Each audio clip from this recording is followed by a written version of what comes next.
all starts and ends with a girl, too small and inadequate for that world of ash, tar, and coal where she was born.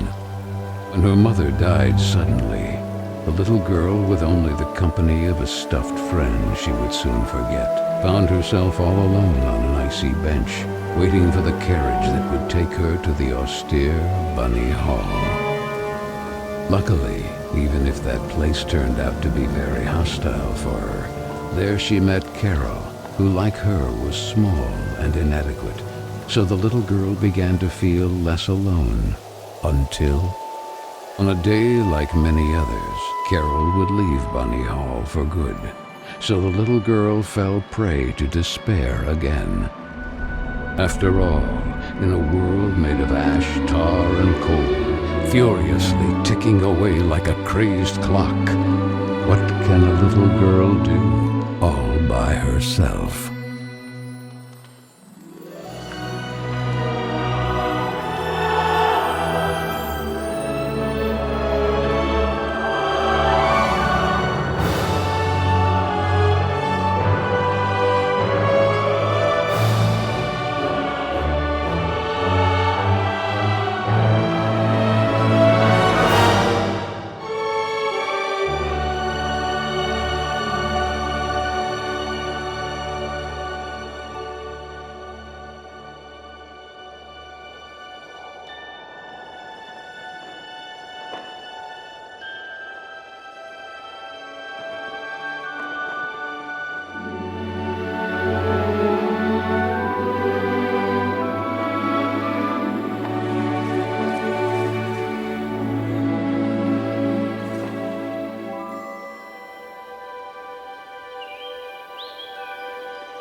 Simmons?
Are you speaking to me?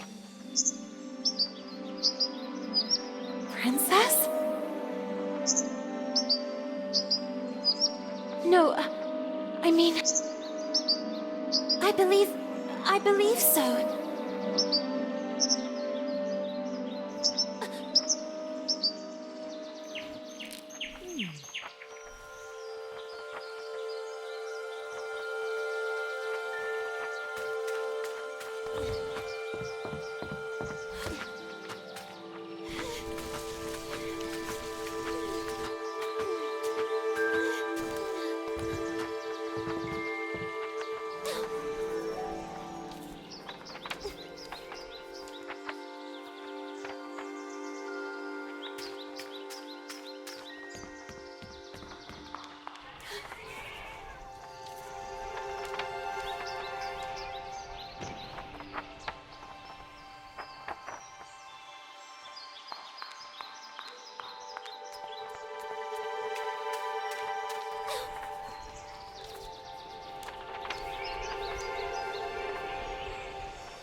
little bunny. That letter is mine. Could you?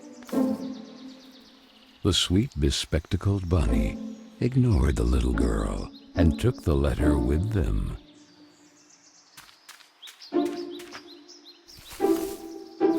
I beg you, would you be so kind as to give it back to me? The little girl began to get impatient.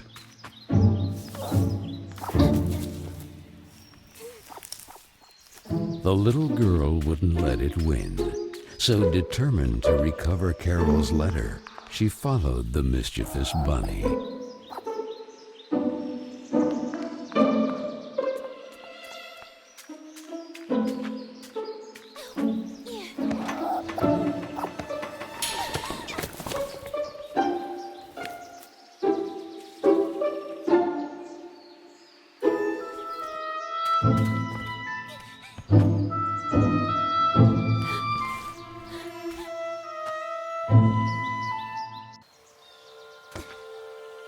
What place is this?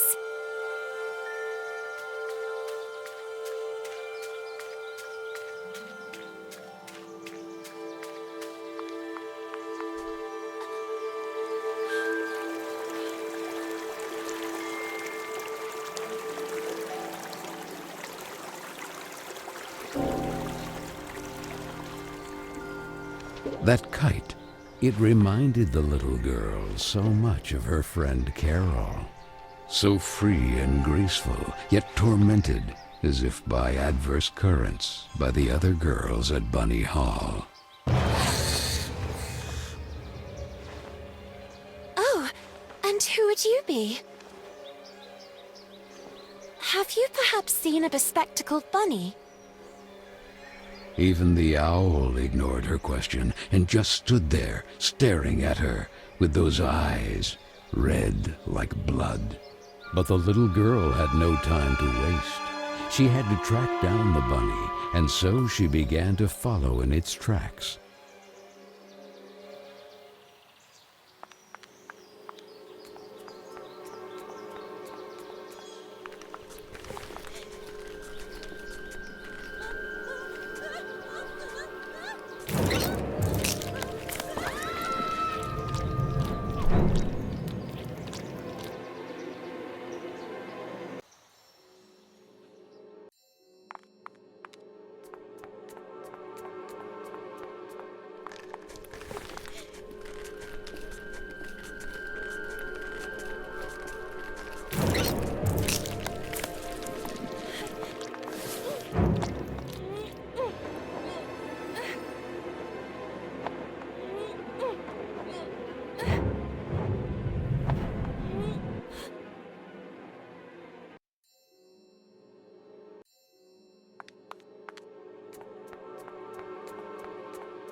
And the girl, filled with a chilling sensation she could not explain, dove into the water.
Oh,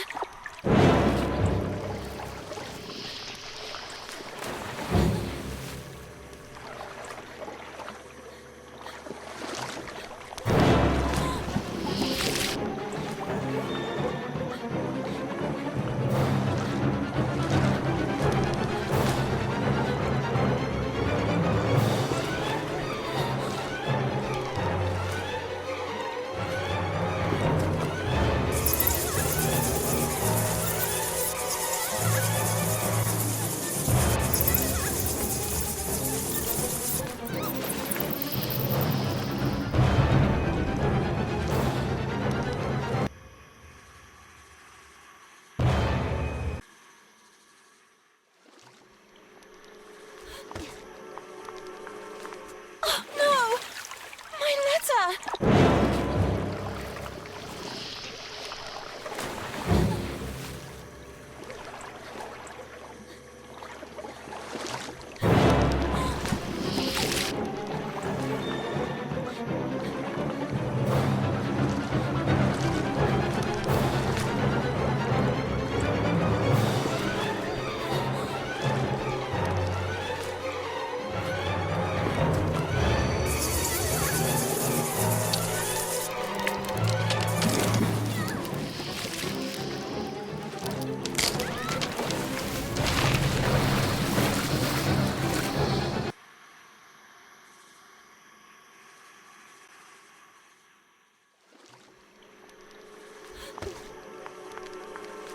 Oh, no! My letter!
So the little girl fell, and fell once again.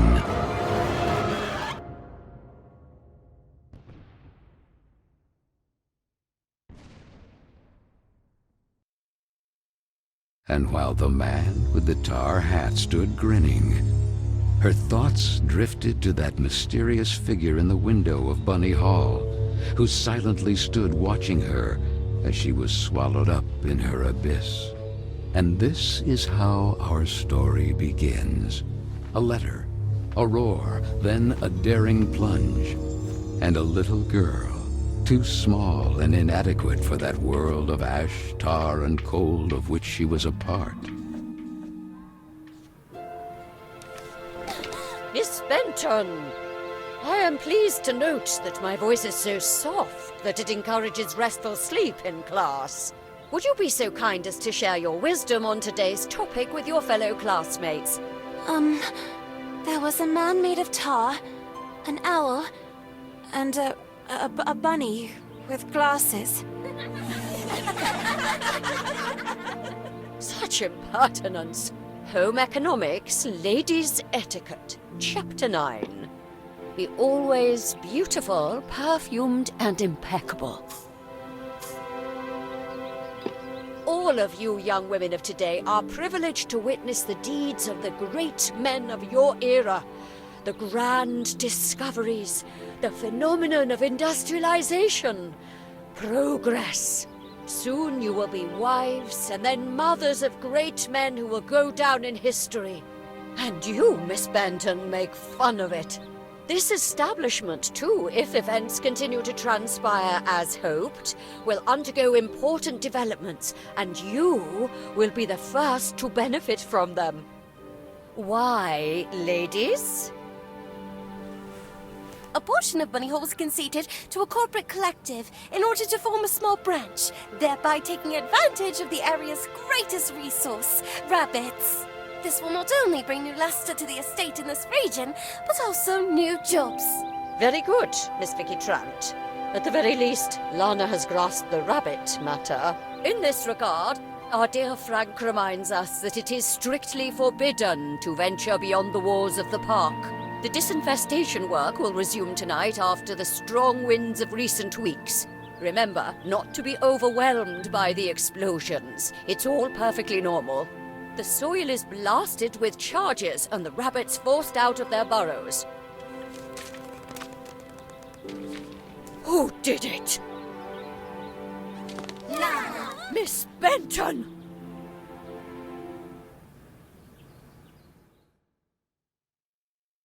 I'm weary of you, miss.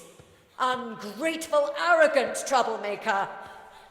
Why is it so difficult for you to behave like all the others?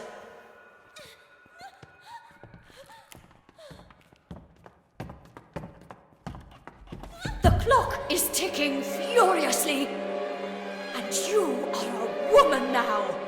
Therefore, it is high time you learn to behave like one, or accept the consequences of your ridiculous transgressions. You will help Miss Mildred with the chores.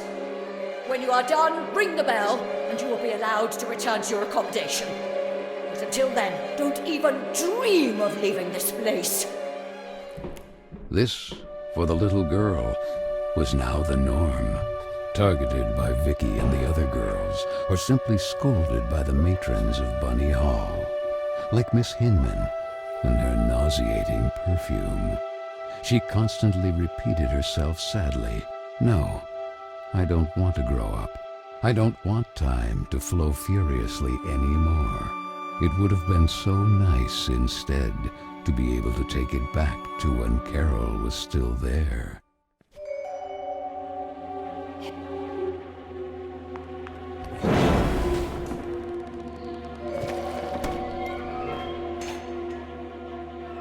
Where the heck did the broom go? Oh, here it is. Better get to work.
remember you, but in a dream.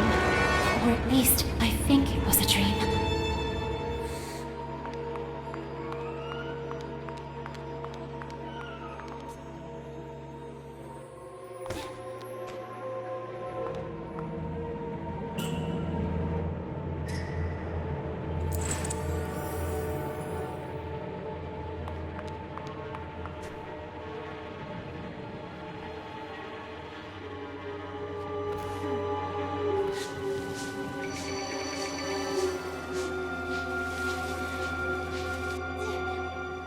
And this? Where did this come from?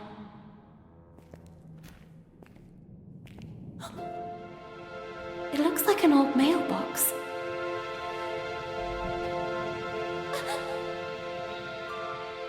Oh, maybe I'm still dreaming. Who is there? So I really am dreaming. What's this?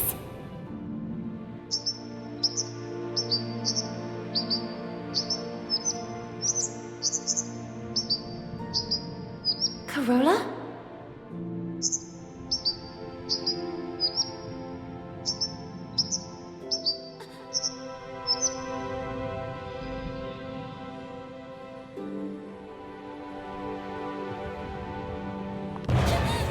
Who are you? Stop!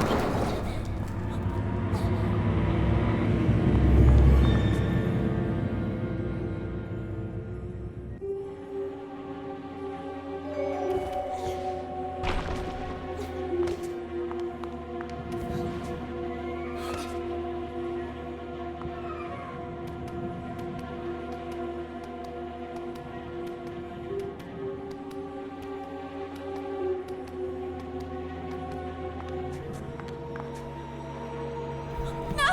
Please! Stop!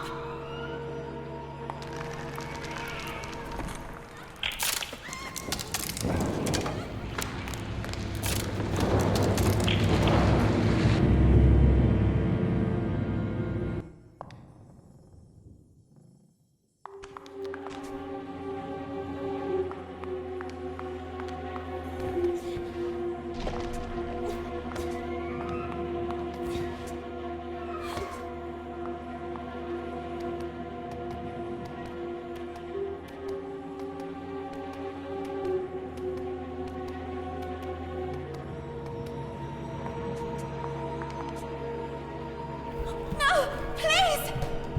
Stop!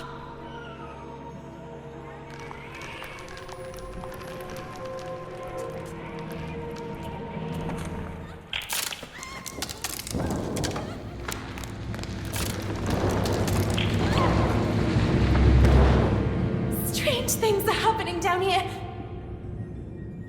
No! I won't stay here a moment longer!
Typical birds of prey.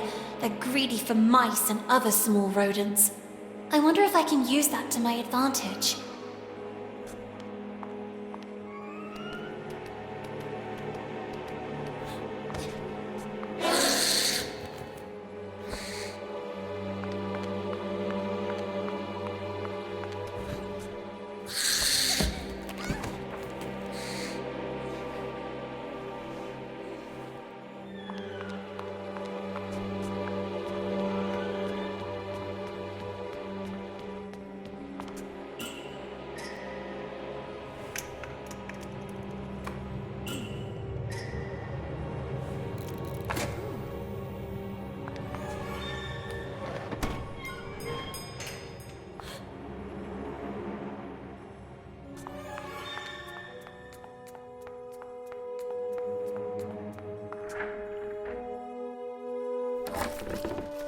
You call this cleaning?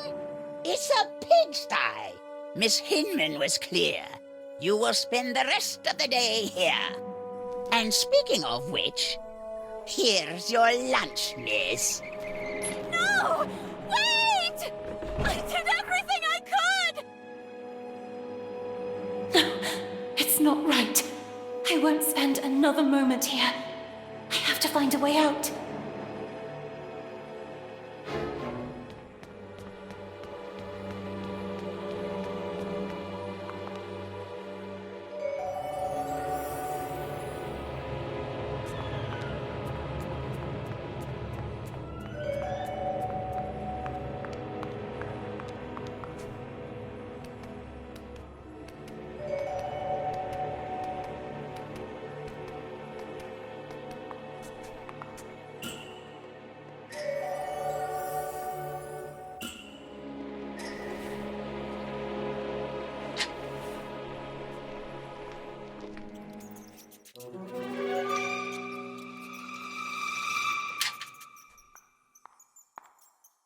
Oh, I'm so sorry, little one.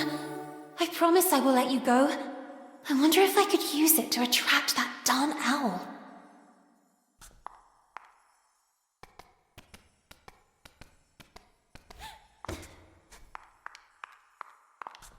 Hey, ugly owl! That's what you want, isn't it? Mouse porridge! This way! Come on!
You have been a great help to me.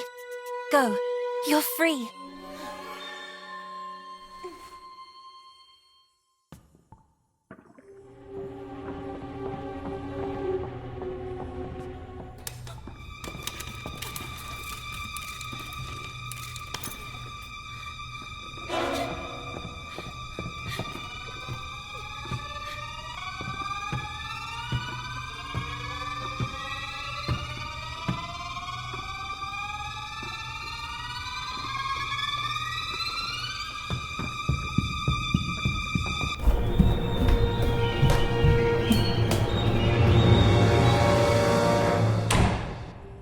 Who was that boy?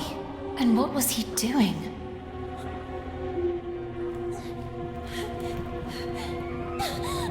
A letter!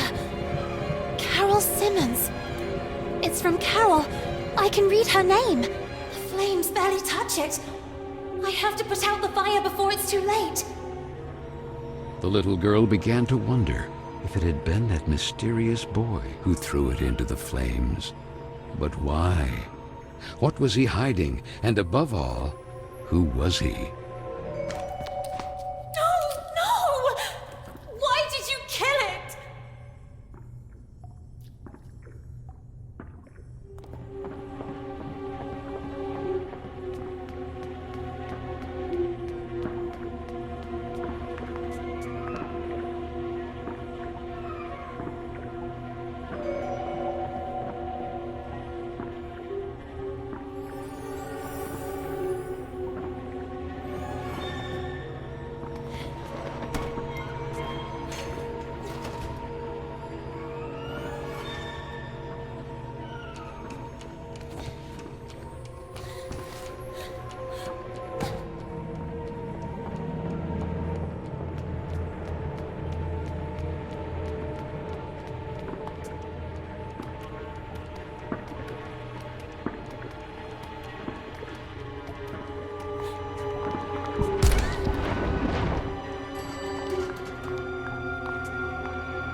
Doubts are as insidious as snakes, aren't they, little girl?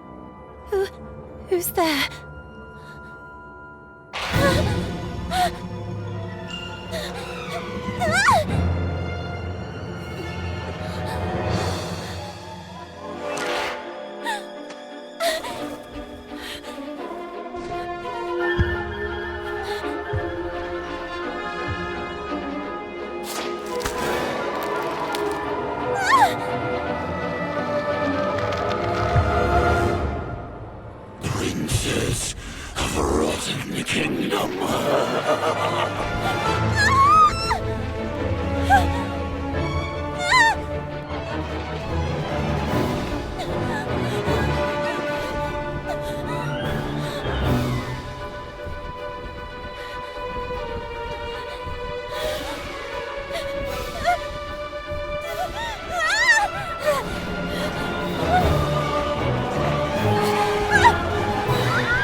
And then the little girl, victim of some dark spell, regained consciousness in the attic of Bunny Hall.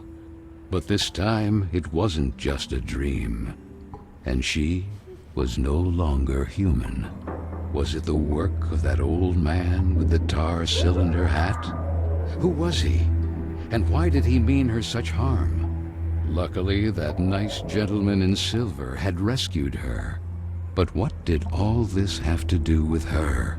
And with Carole? Carole Simmons and that letter set on fire. Had she really run away? Then she looked around and remembered that place. The attic with the kitchen. All the girls were terrified of that place. But this time, Carole wouldn't be with her.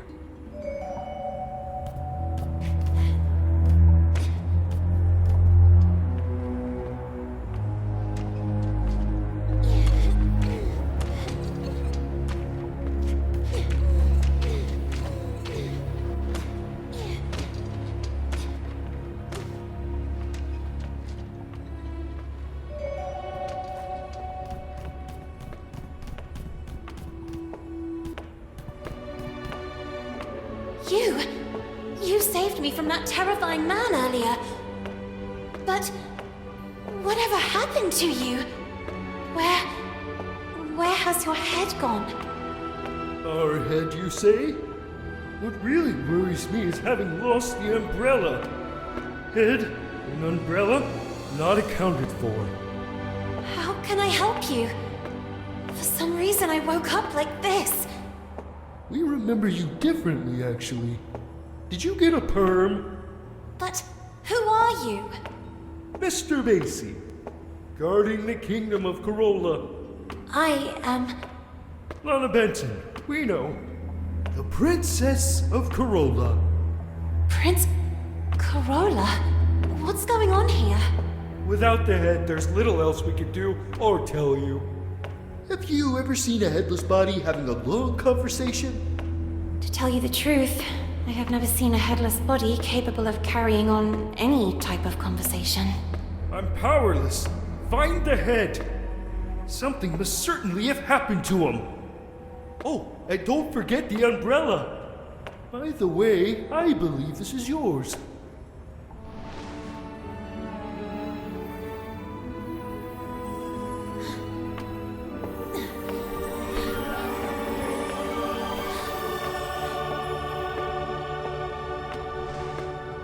My ribbon!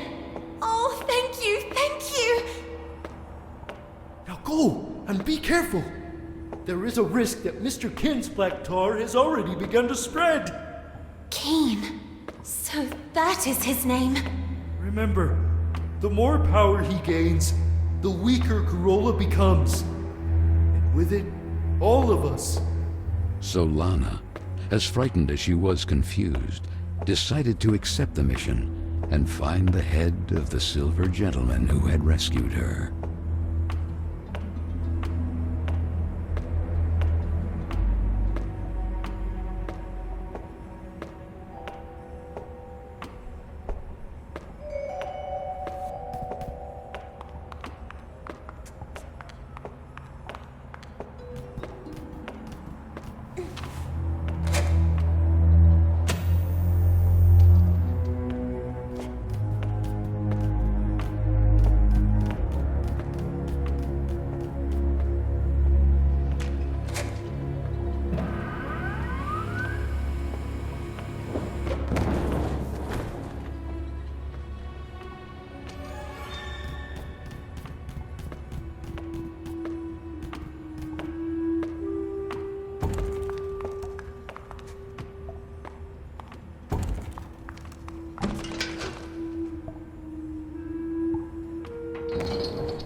What? Who did this? I'll get you out of here. Don, it's locked. Miss Fisherin! Whatever happened to her? Could it be the black tar Mr. Basie was referring to?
Just when I finally have the key.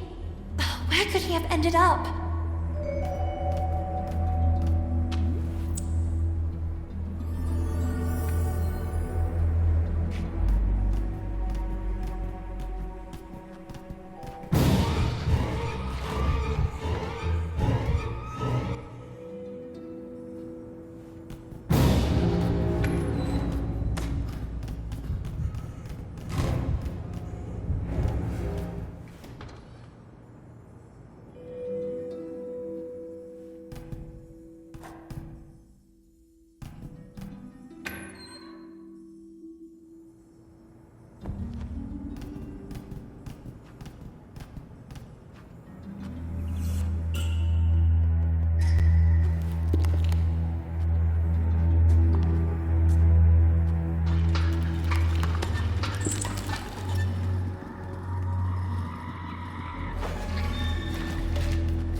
That place of dust and ash awakened sad memories in Lana.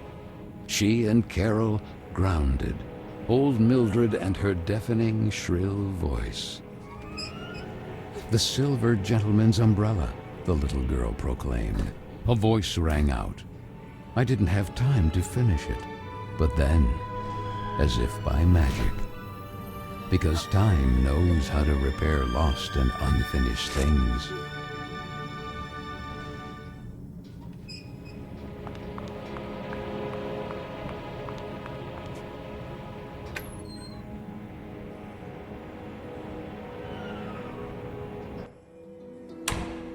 The head!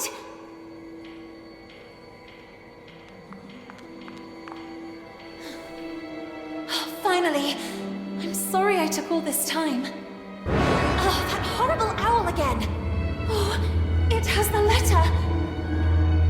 Quick, we have to do something!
What are birds of prey most afraid of?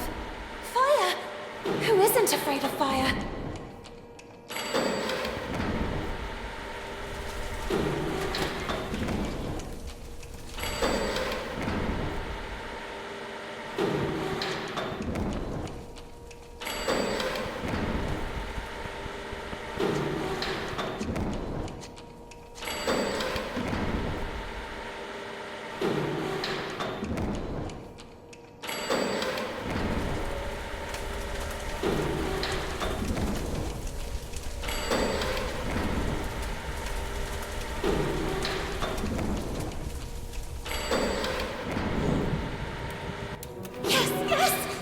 did it!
Was it perhaps a dream? She and Carole together again until the little girl opened her eyes.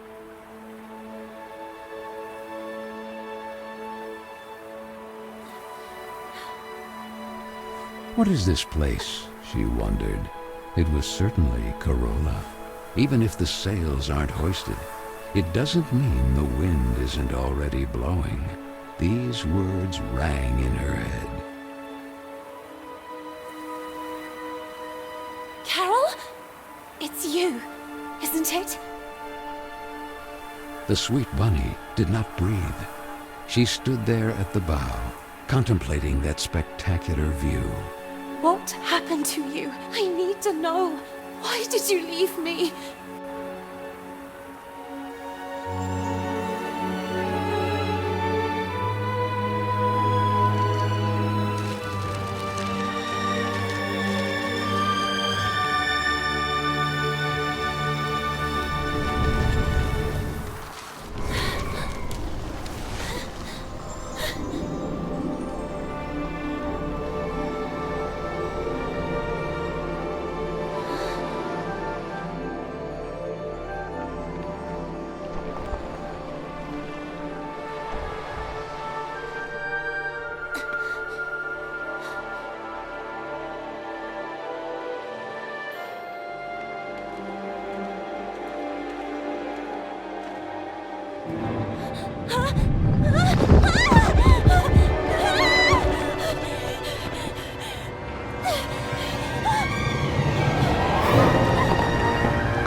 Are you trying to break your neck, Lana? And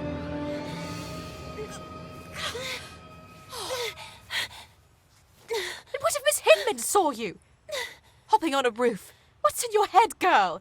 Don't tell me you were hiding from Vicky and the other girls again. If I catch them this time... Gah! The loving Josephine, a real angel to the little girl. It can't go on like this, Lana. With you crossing the rooftops trying to escape them? And frankly... Huh? Carole, where did this letter come from? You need to show it to Miss Hinman right now. Sweet French, I decided to leave this place once and for all. Tonight, precisely 5 before midnight. That will be my cue for... The rest is practically unreadable. With love, Carole S. Well, that would only confirm the other girls' suspicions about Miss Carole's potential elopement. But don't you understand, Miss Hinman? If that was the case, what would be the point of burning this letter? It's already been several weeks since Carole left. And then, That mysterious boy. Oh, Frank, right on time. Do you have any news about this mysterious boy? Seen anyone shady hanging around Bunny Hall? The man shook his head. That was Frank, the handyman. The girls were terrified of him. That sinister squeak of his prosthetic leg was the reason they used to call him the Rust Man. He was there, fiddling with a poker right where I found the letter. Then he put something in his pocket, but I didn't see exactly what. I had to hide. You are shocked, little girl. But I'm sure of what I saw. We'll look into it with a fresh perspective. Now, it will be better for you to go and get some rest. But Miss Hinman... Go, my dear. Listen to what she tells you. You will talk about it more later.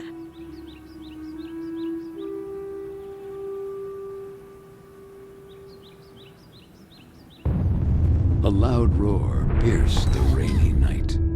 The little girl, all alone, calmed down by repeating to herself, "It's Frank and his extermination work. I must not be intimidated by the explosions beyond the walls of the estate." That photo. Often the little girl feared she had forgotten her sweet mother's face. Or maybe it was just a part of her that wanted to forget, due to the pain of that sad void left behind, when suddenly, that boy again. Hey, you! Wait! And though curiously all alone, on a freezing rainy night like this, the little girl set off in pursuit of that mysterious boy.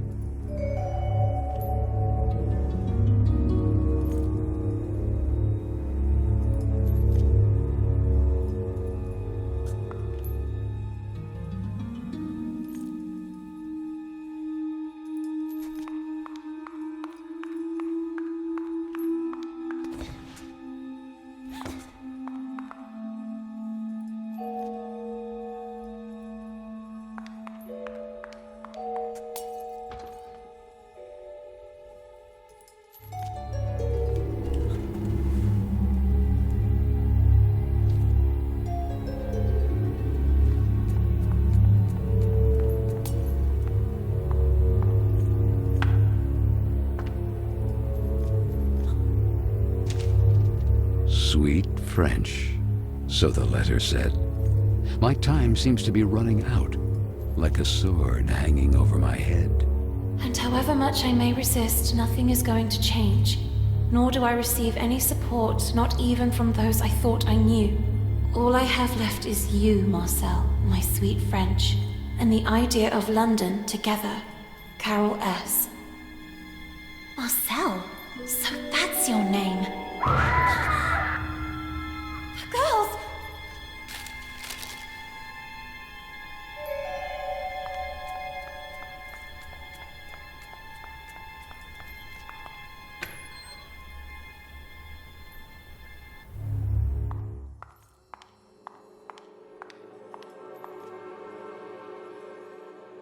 Vicky? Girls? Is anybody there?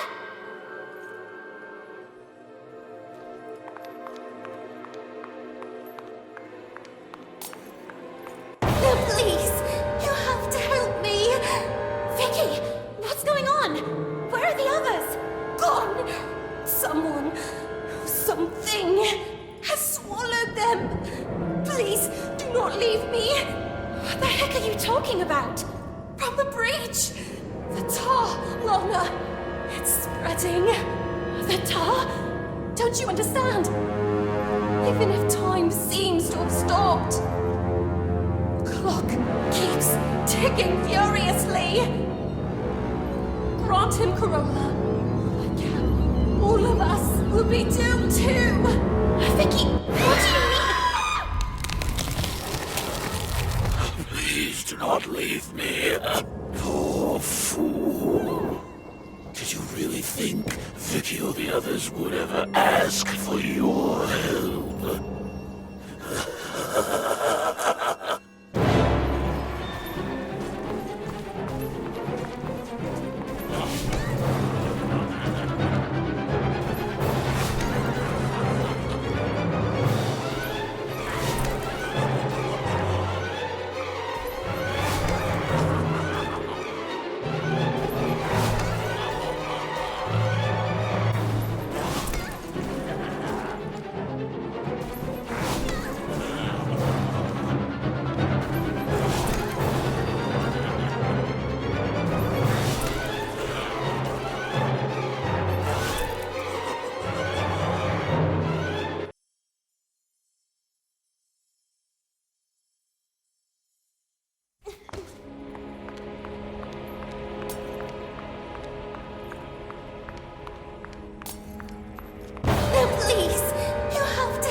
witch! The tar, Lorna! It's spreading! The tar? Don't you understand? Even...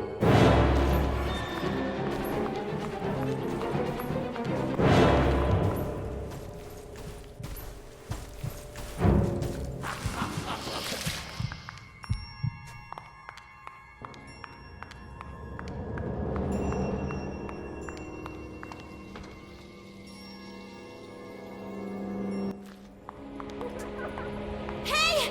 Is anyone there? Vicky? Marianne? Miss Hinman?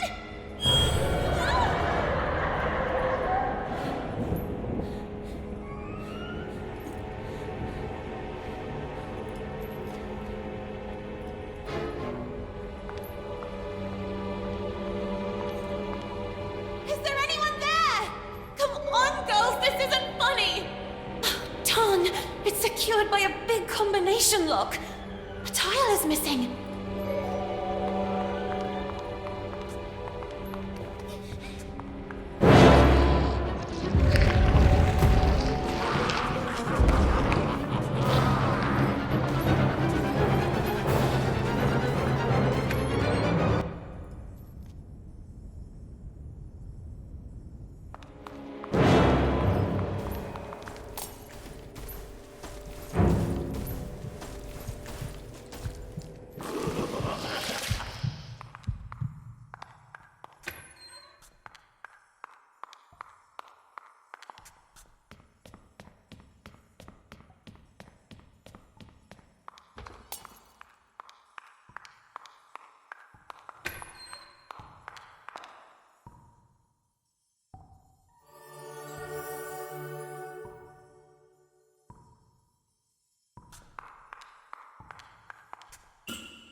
I really like this mortal kingdom.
Where is everyone?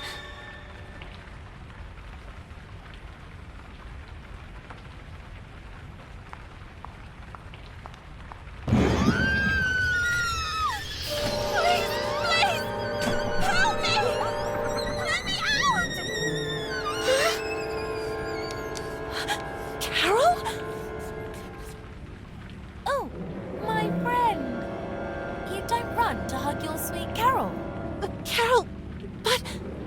What? Are you perhaps afraid of tripping and getting killed? Poor little girl. The foolish princess of the forgotten kingdom of Carole. No one understands you. No one who really listens to you. Just there to point out that you are weird, wrong, different. And now that Carole is gone too, all alone. Oh, it breaks my heart. Who are you? Who am I? They call me many things. Mr. Keen, Altar Cylinder, Horrible Oblivion, and then my favorite, the Corrupter of Worlds. From the breach, the tar begins to spread. And sooner or later, Carole will be mine too. And what do I have to do with all this? It was you who evoked me. You make time stand still. Me? Perhaps in a vain attempt to bring things back as they were. Let time stop then. May it stop forever. No. It's not possible. Yes, princess. You fear that time passes. You're terrified of growing up. Nonetheless, while the disappointment, the clock continues to tick furiously. And only I can stop it forever. Or even bring it back. And what do you want in return? Grant me Carole legitimately, and I will give you the gift you desire most of all. But the sooner you remember, the sooner you'll be able to make a decision. And who knows if it might not be your investigations. Carole, the French, the letters, the solutions of this riddle, which will make you remember.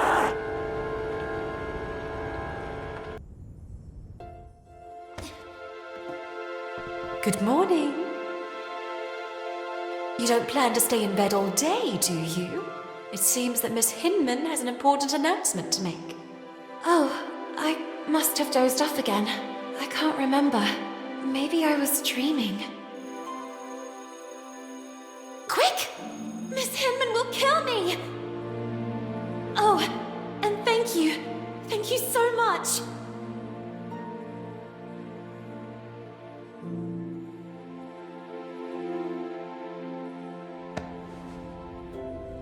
Oh, be careful! And where did you jump out from? Oh, I'm mortified. I pray you can forgive me. On the contrary, I hope you will do this more often. What are two sad eyes doing on such a beautiful face? Oh, you mean it? Dawn, I have to go. Sorry for the delay, Miss Hinman. It's about time. Well, now that Miss Benton has also honored us with her presence, it is my duty to introduce you to the newest guest of Bunny Hall, Miss Dudley. Please. Good morning, everyone. My name is Amanda. I come from a place not too far from here. Yes, from the pigsty. Oink oink! Oink oink. Buck up, Miss Dudley. You can go to your seat. Manifesto for Women's Emancipation? No, please! That's mine! I beg you! It's because of rubbish like this that the world is falling apart. Women playing at being men.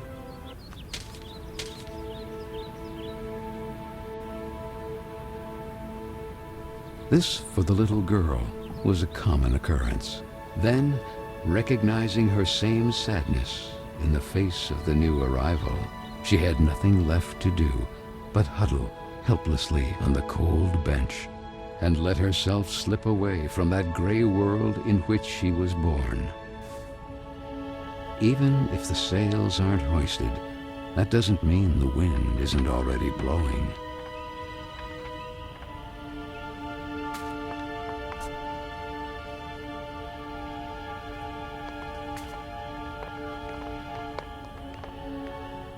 What do you think happened to her? To whom? Stupid. To Carole. Oh well, she was a troublemaker. Right! My father always said not to trust her kind. But her disappearance doesn't worry you even a little. What if it happened to one of us?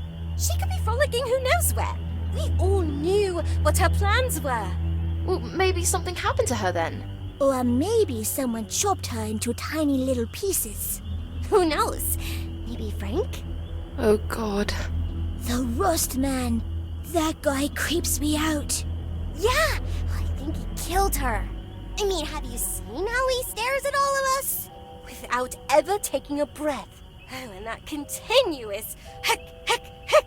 Do you think he's a bloodthirsty girl killer? You're scaring me. I am the spirit of Carole Simmons. Lana told Miss Hinman that a guy secretly snuck into Bunny Hall. Who? That handsome lord standing outside the classroom? Stupid. You're stupid. Not that. Oh, he is so cute! And look who's there. Hey, where are you going all alone? Where are you running off to? We just want to talk to you. The little girl could only wonder who Vicky and the others had set out in pursuit of. And that letter. All she had to do was gather her courage and overcome that wall that stood between the estate and that forbidden territory.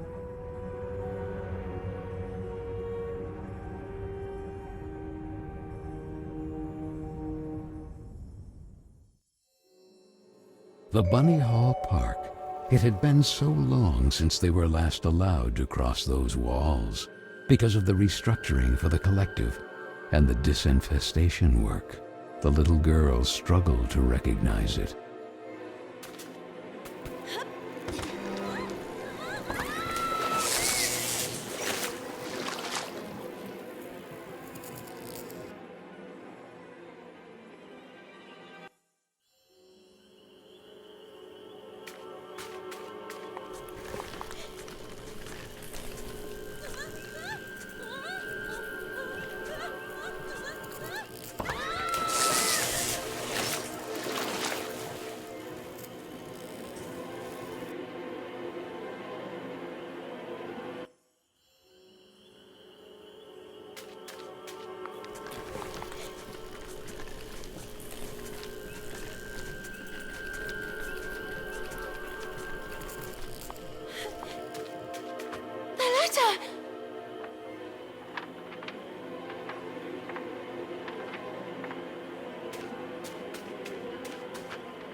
Girls! What are they doing up there? Where are they going?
Oh, Dawn!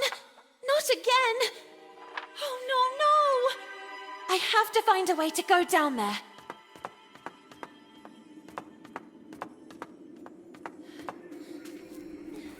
Easy, easy! Darn you lot! Easy, easy! You're creasing my suit!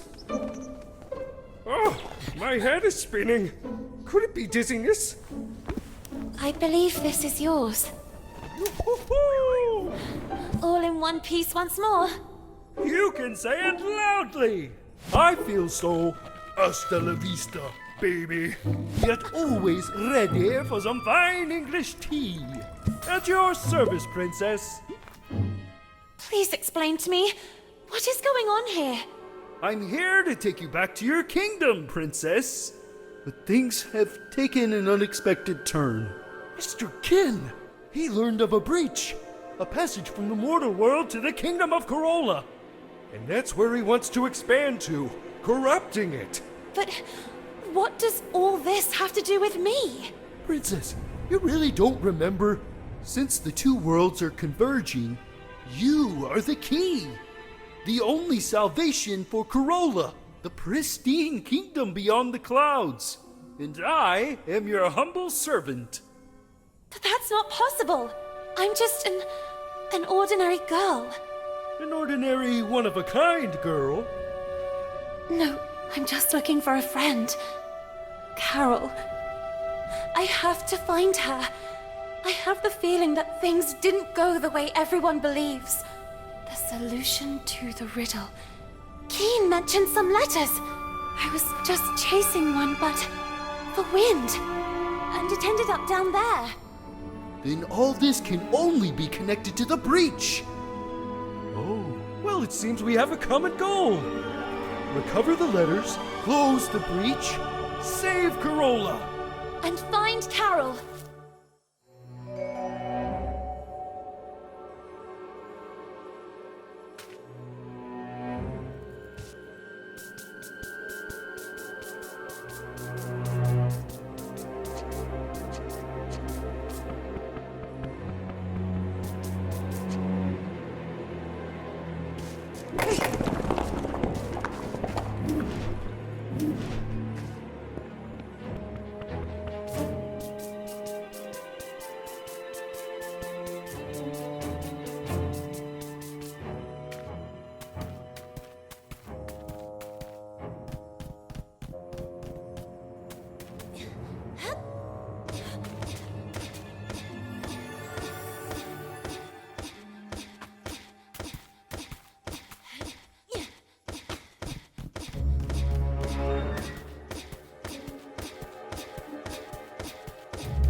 I need you to stand guard here, in front of the door.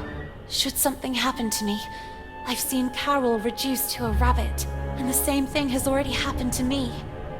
But I'll hurry. I'll retrieve the letter. I'll retune the radio frequency of the cableway and we'll get out of here. Promise me. at your service.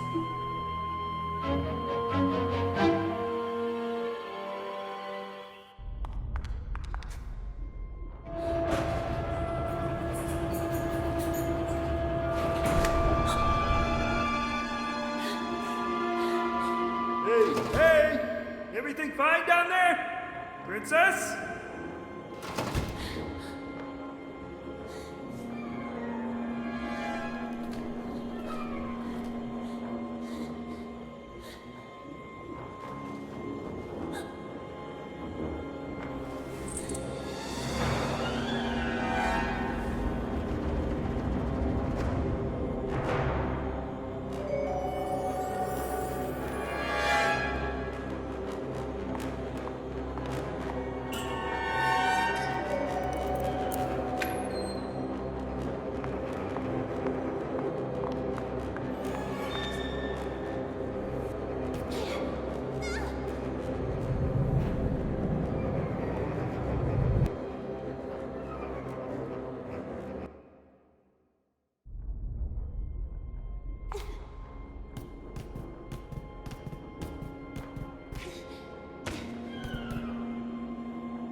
recovered the letter, but...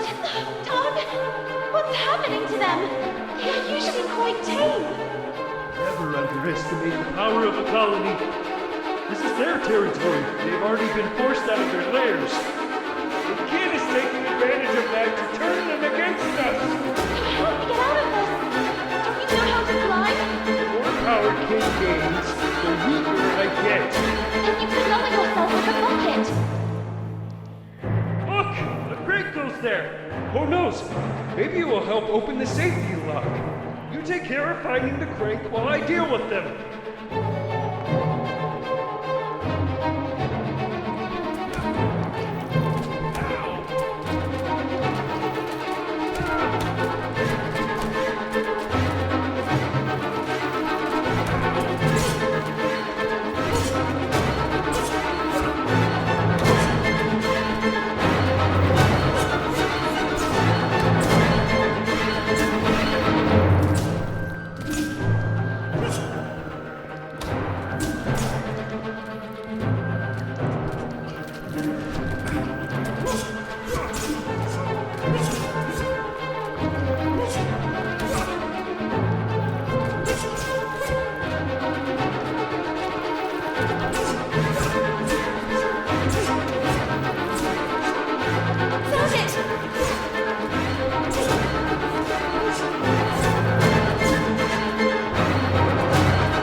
Who would have thought?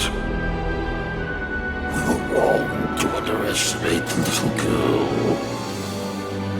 My dear Valenia, you, my darling, we must act now.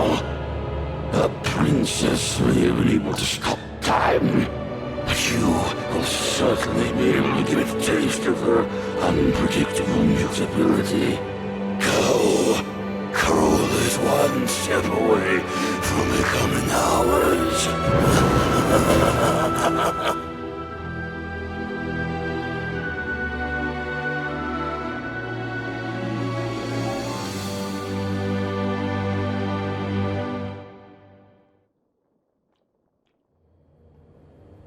What happened? What are we doing here?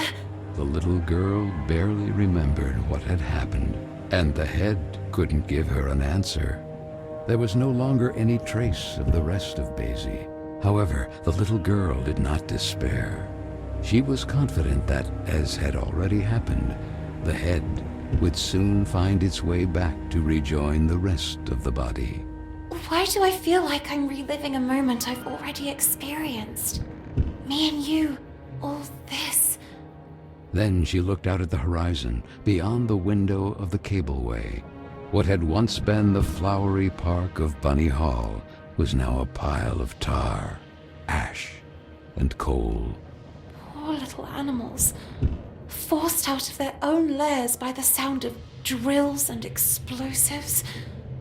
Carole, where are you, Carole? Then she remembered the letter. It was a page from Moby Dick, my sweet Carole.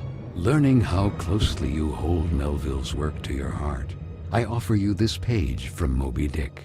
Do you ever wonder if you are the menacing whale that freely sails the waters in search of new destinations? terror of the seven seas, yet man's designated prey, or the unstoppable Captain Ahab in the eternal search for that whale, moved to revenge for the leg torn off of him. Your dear French, Marcel. Marcel, you again? The little girl remained there, absorbed in her thoughts. Moby Dick. How many times had she and Carole read it, and even quoted it? Or like that night in the library. Don, Lana, we need to be quiet. I'm trying. Come on, we're almost there. If they find us, we're doomed. Now, where did I put it? Oh, there you are.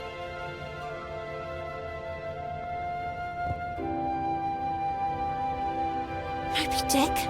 Again? Aren't you tired of reading that yet?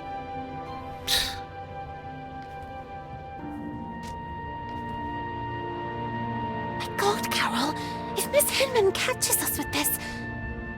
Do you want to read it or not? Let us defend our ground, men. Is this how you control your women? Oh, wow. Should we celebrate? Why are you so impatient? Oh, do you really not see? See what? The umpteenth group of rowdy ladies in handcuffs, and the press inviting men to lock us in the house? When things don't go the way we want, try to see them from another perspective. Oh yeah? Which one? Do you really think all pirates wore eye patches to cover what they didn't want to show? A bad eye, for example, or to better discern what they really wanted to see? Where did you hear that one? Okay, I made it up. But it doesn't make any difference anyway. Take Ahab, for example. But Ahab was missing a leg, not an eye, and he wasn't even a pirate. The point is... Ugh!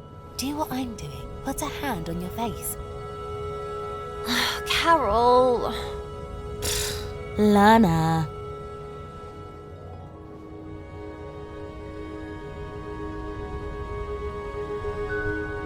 Now look.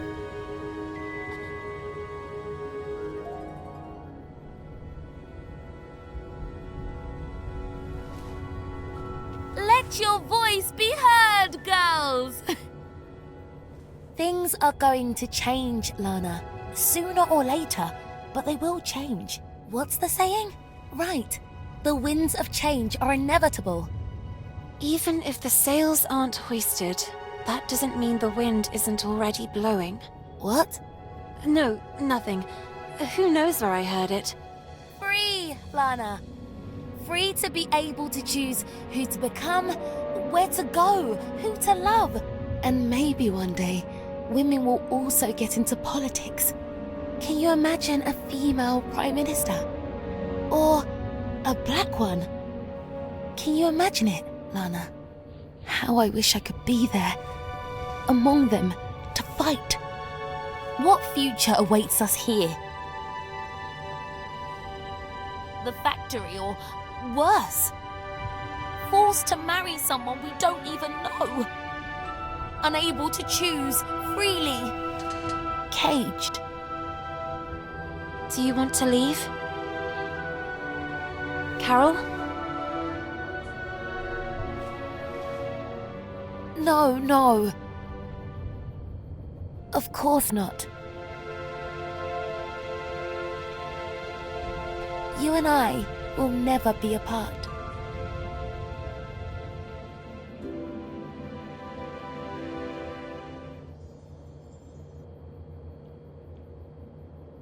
Basie?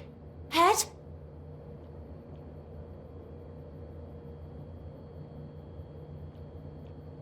Where did Vicky and the others go? I wonder who they were chasing.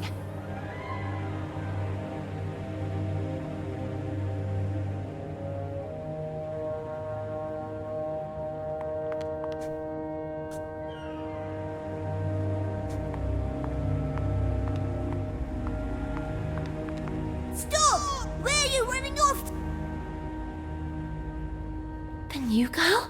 Amanda?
What were you doing locked in there?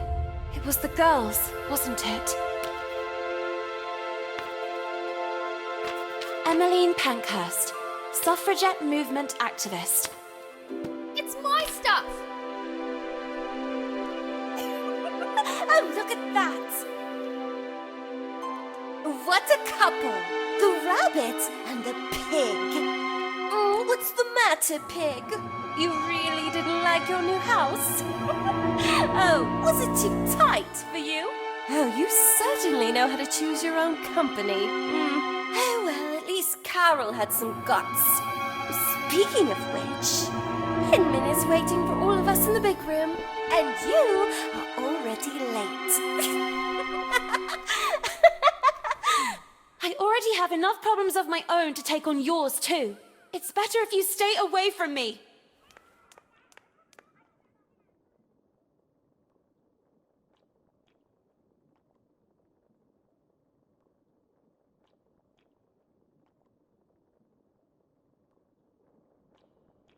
Thus, a new era is upon us, girls. Quick, Lana! Progress. And you, young women, are all privileged, bearing witness to the work of the great men of our times, like those at the head of this magnificent project. The concession of Bunny Hall to a corporate collective has begun to bear fruit. And as if that weren't enough, here is a gift from the same virtuous men who are part of it. Please, Frank.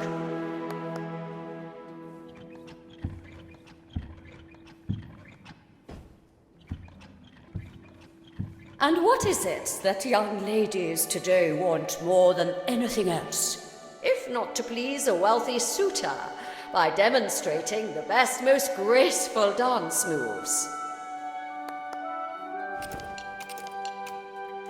And so it is with great honor that I invite you to welcome today's special guest, one of the main benefactors of Bunny Hall, Lord DeWitt.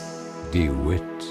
That was the name of the charming gentleman into whose arms the little girl had stumbled.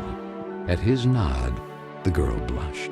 Honored by your welcome. Time marches on, really, and today you are all becoming young women. It is in this regard that I have an exciting information to convey. Young scions of high society have learned of the splendid girls of marriageable age who reside at Bunny Hall. And this evening here, in this place, there will be a ball attended by nobles and royalty from all over the region. What a magnificent, magnificent opportunity. I think we need to get to work immediately. Let's see. Miss Benton, please get in position. Me? Don't make me lose my temper, young lady. You will be the first to practice with the ingenious gift given to us by Mr. DeWitt and the other gentlemen. I expect that by this evening you will have already become an expert dancer. Quick!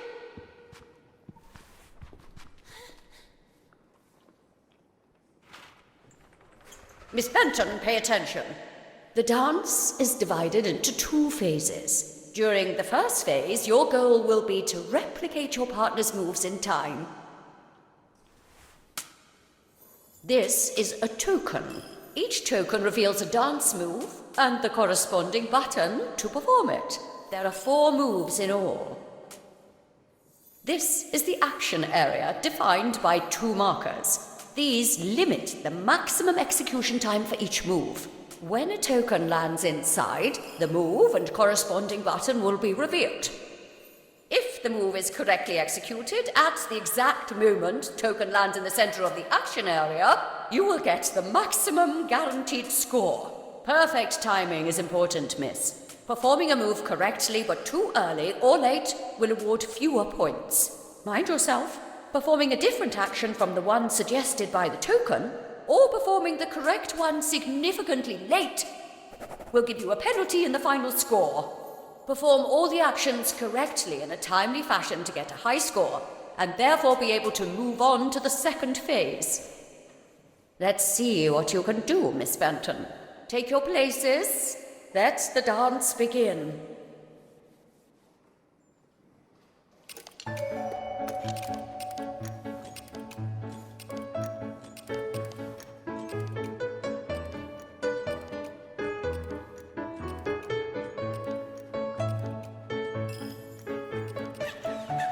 Miss Benton!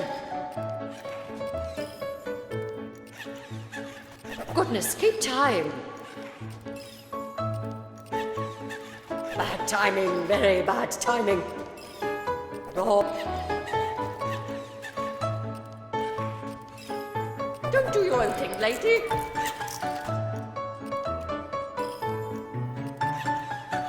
Miss Benton! Bad timing, very bad timing. Goodness, keep time. Miss Benton! Bad timing, very bad timing. Goodness, keep time. Bad timing, very bad timing. Wrong. What are you... Wrong. What are your part...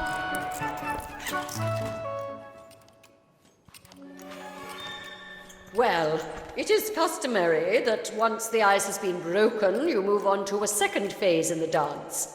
The man will perform a virile dance solo. Be sure to memorize the moves and replicate them with grace. 2 new actions are added to the step: the saute, the pirouette to the left and to the right. The reveille. And the twirl. Take your places. Go.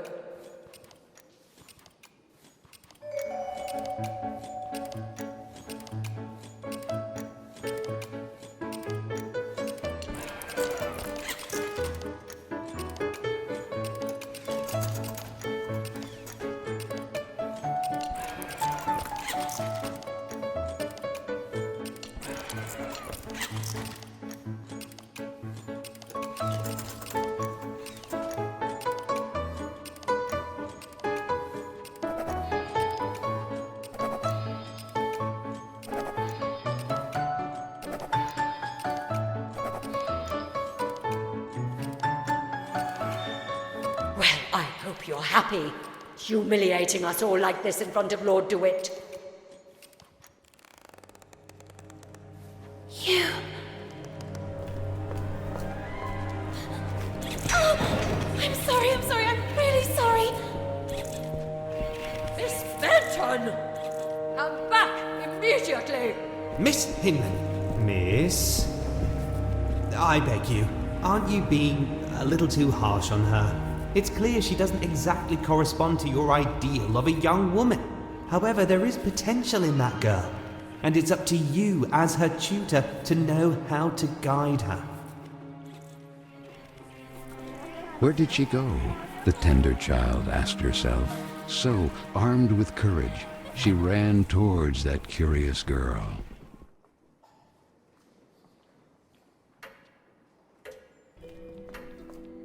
Don, where did he go?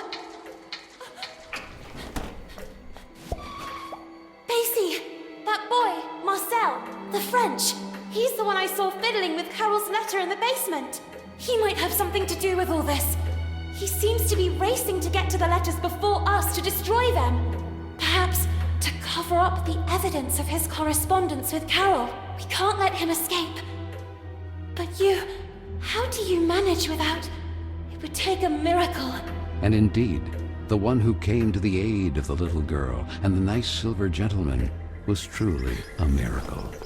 Was it the work of a guardian angel, or of some magical deity who assisted them from the kingdom of Carole? She couldn't answer her own question, yet the little girl was so grateful to them. Quick, let's get to work.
What is this place? How did I end up here? To the little girl, it seemed like a distant era, not yet lived. A strange quirk of time, a time with the stench of black tar and the smoking color of ash.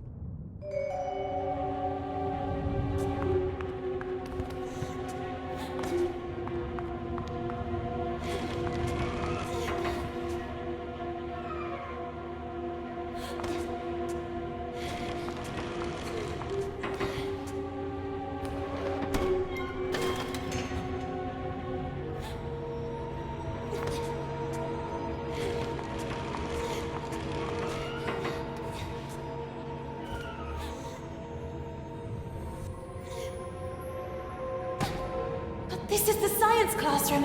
I'm sure of it. Whatever happened to this place?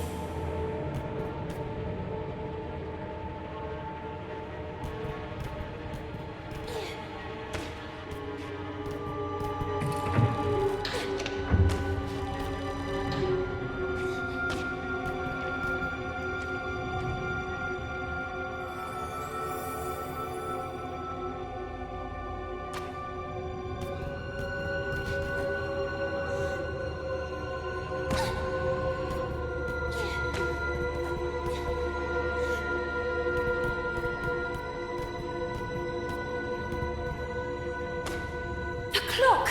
This is all it's doing! It's as if it sent me to a distant era.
done it? Yes, I did it! But wait a minute. The little girl didn't know how to explain it, but she immediately realized that this couldn't be her time, but a distant era already lived. A strange quirk of time. The place had yellowed breath, like inked paper, and the dark color of virgin leather.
work this time?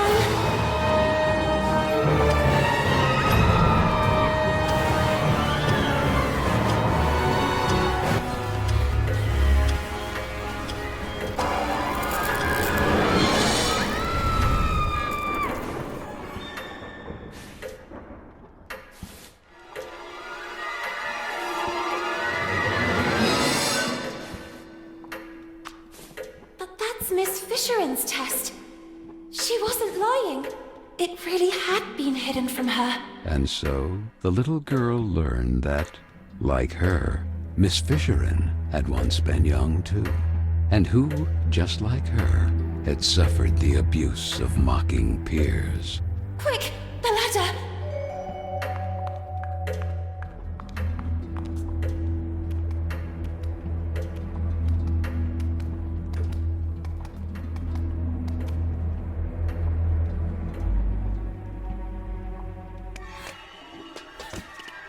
Stop!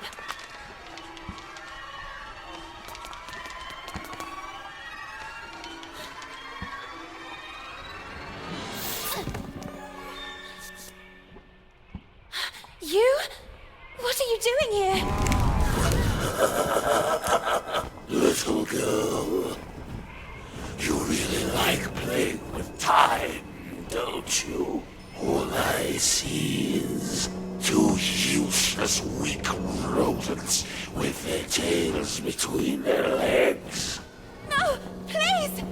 Rabbits, you are just rabbits. This is not your place.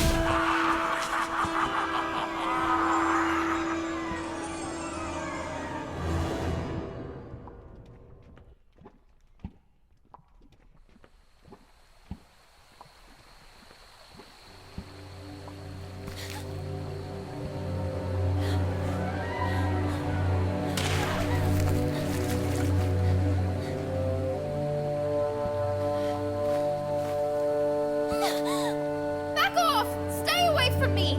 Don't come any closer! Amanda, is that you? And who the heck are you? Lana? What happened to you? Why are you... Why do you have... Where's your... We are small and covered in soft fur. What is this witchcraft? And where's my book? Ah, darn! My book! I had it with me! What have you done to me? Hey, it's not my fault. That old man was after you! I was there just by chance! Oh, I told you to stay away from me. And what do I do now? I want to be myself again! Oh, darn, Amanda. Don't you have a ribbon with you or something like that? Does this seem like the right time to discuss hairstyles? Will you shut up and listen to me for a second? No, and no! I won't let you silence me too. You dragged me into all this, and now you're going to get me out of it. It's happened to me before. Actually, it's happening to the others too. I think you need... oh, I don't know what to call it. A pin, a kick. Something to remind you of who you were. That allows you to become human again. In my case, it's a ribbon. What the heck are you talking about? Okay, well, give me a demonstration. Who knows? It might give me an idea. I can't. Mine just got destroyed. Of course it did. It's obvious. I had no doubt. Look, I'm going back to Bunny Hall. You decide for yourself. I'll talk to Miss Hinman about it and... Or maybe I'll stay here. Nice and behaved. Do you really think Hinman would believe you? As busy as she is with tonight's dance more than ever. Then maybe it's better this way. I don't want to go back to Bunny Hall. I don't want to go anywhere. I'm tired of Vicky and the others. But the world is full of Vickies. Maybe this is my place. Maybe it has always been.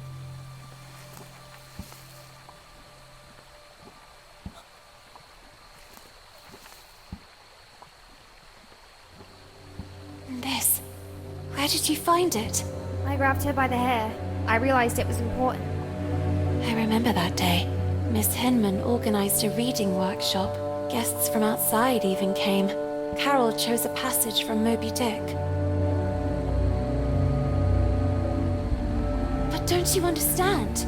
It all started when Carole disappeared. And now, who would this Carole be? It was at that precise moment that the breach must have opened. I knew the letters or this photo would give us the answers. It's as if Carole wanted to send us a signal.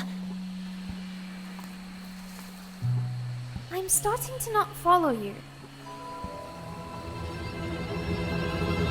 He is the answer. The tear in the photo? The breach? He is responsible. Marcel! If we find him, we'll find Carole. And all this could finally end. Even if the sails aren't hoisted, that doesn't mean the wind isn't already blowing. We have to go back to Bunny Hall. But how? Ahoy! Real pirates never give up.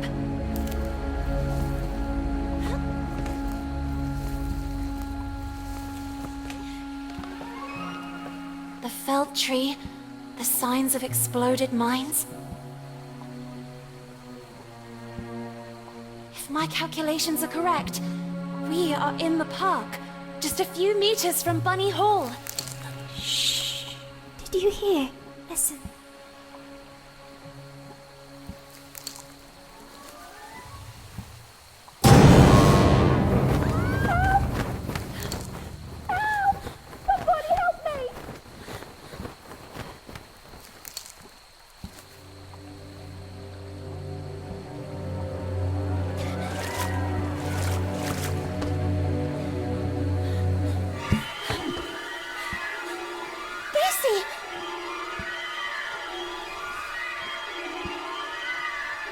Where did you end up? Do something! Please help her! We have to follow Frank! Well, let's keep our distance.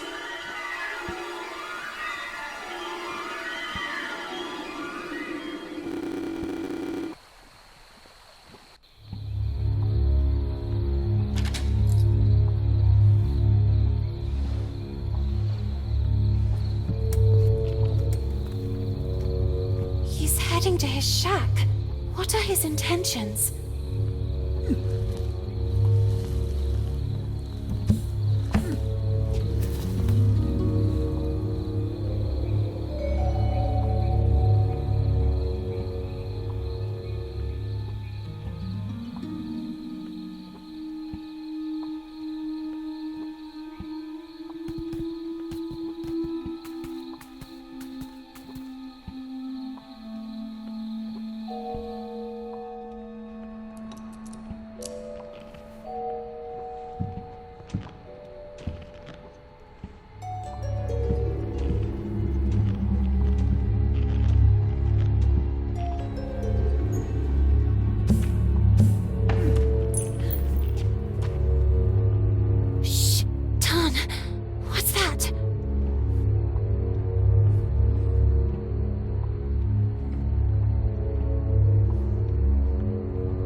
The little girl, intrigued, began to observe the object more closely. It looks like the bottom of a glass. Quick, let's get moving. Let's find Amanda and leave this place.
The little girl was shaken by uncontrollable shivers.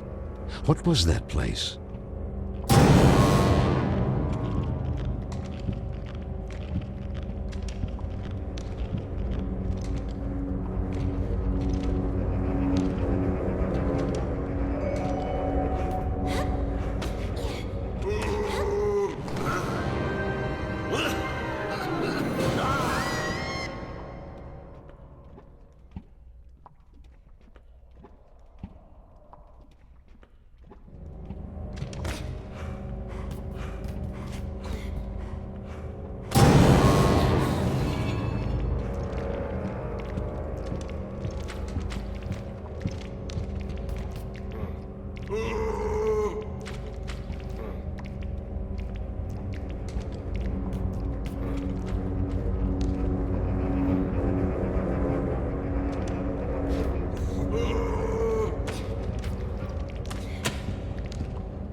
Hey, it's me. Quick, I'll get you out of here. No! Amanda! No, you too! The little girl collapsed at the sight of her sweet friend, now corrupted Tar. Kin was gaining great power, relentlessly widening the breach to Carole.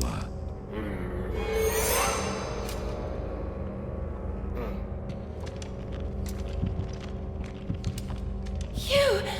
Oh, I beg you! Do something! Help her! Lana, not all of us are equally strong. I don't understand. A moment ago, she was... Come on, I'll take you back to the dormitory. But... And Amanda? It's not too late, right? And me? My ribbon got destroyed. Will I also transform like her? I'll see what I can do. Come on now. We better go.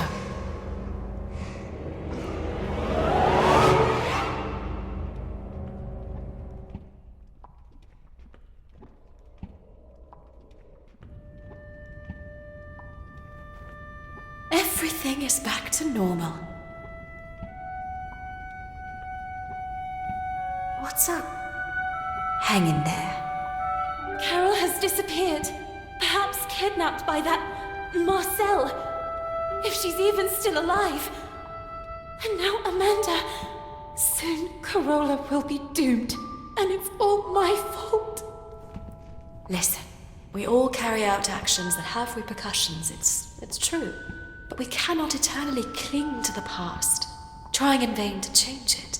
However, you can always make amends for the future. And that will be the day you really know who you are. And it won't be a place or a person you loved that will remind you.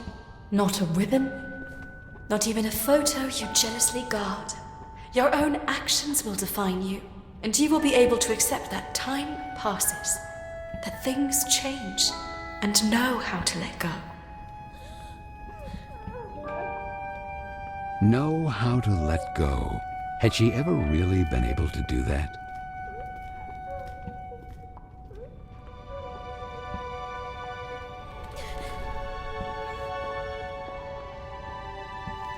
What's this?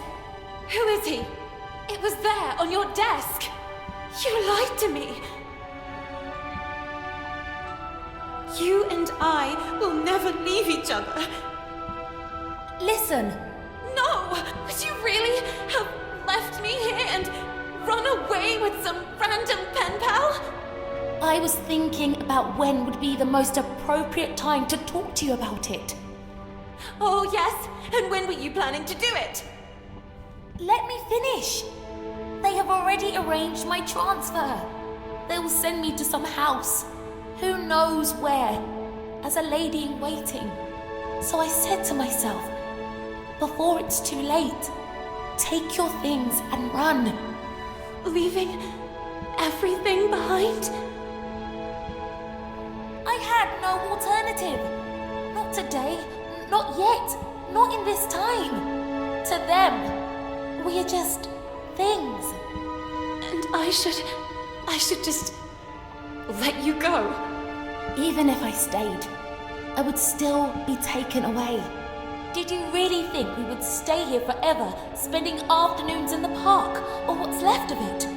Flying a kite, or reading Moby Dick again?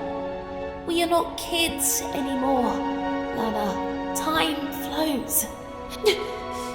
Come with me. Let's go together. When things don't go the way we want, try to see them from another perspective. No, not this time. There is no perspective that can change what I see.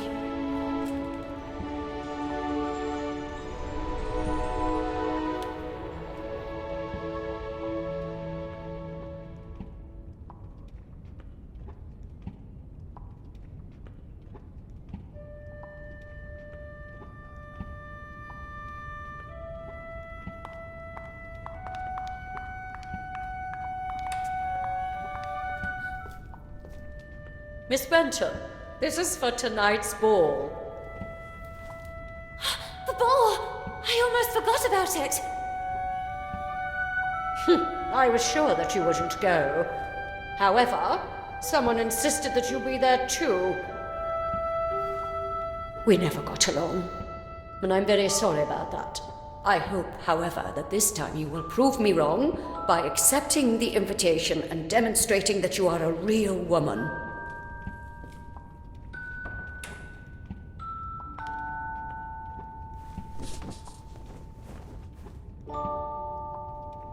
Lord DeWitt. You don't really want to go there, do you? Maybe Hinman is right. It's time I acted like a real lady. Oh, yes. And maybe you too will start bathing in perfume like that one. Real. You are real when you are the faithful reflection of your own desires. And this is not what you really want. Since when do I have the right to fulfill my true desires? To decide for myself? What about everything else? Amanda? Carole? It's good that I'm learning to let go. And Carola? Look at me! What can a little girl do all alone? I have to let time take its course again. I am not the person you will need. I am not a princess of any kingdom. Carola is not my home. This is my place, and Keen has already won. So, you have decided not to return? I thought you were unique. Instead, you're exactly like the others.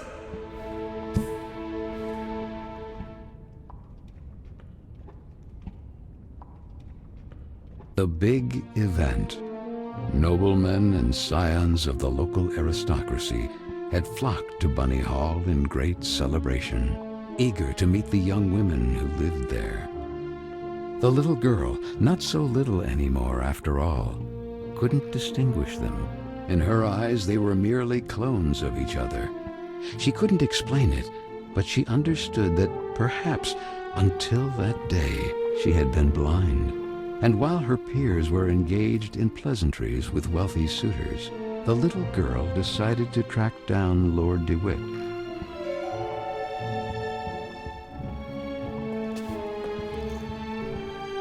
What a pretty damsel. Nice evening, isn't it? Would you allow me this dance? Me? Sorry, I have to pass. Come on, don't be shy. No, it's just... I'm looking for my knight. Don't concern yourself too much, miss. Your knight can only be in the VIP lounge or gambling his title at the gaming table. So he certainly wouldn't be upset if I steal you just long enough for a dance. Let's do this way. If you prove to me that you're up to it, I'll let you pass. Otherwise, you will owe me another dance. Okay. Shall we?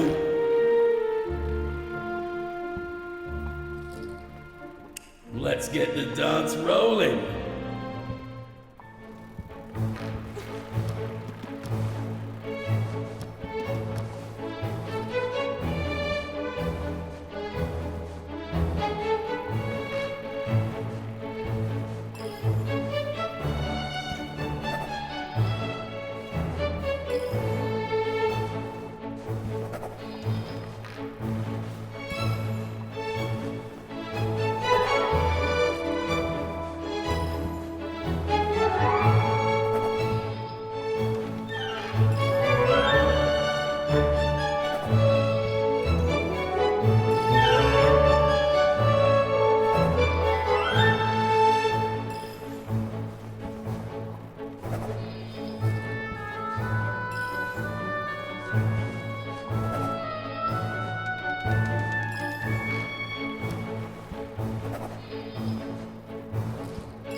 Miss, obviously it can't be said that dancing is your forte. Who knows, however, what other talents you might be hiding under that cloth cloak. A deal's a deal. You owe me another dance. When you're ready, you know where to find me.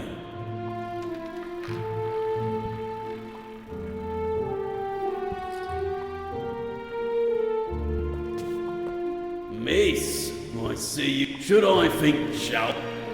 Let's get the dance rolling.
Miss, not bad. You're doing great.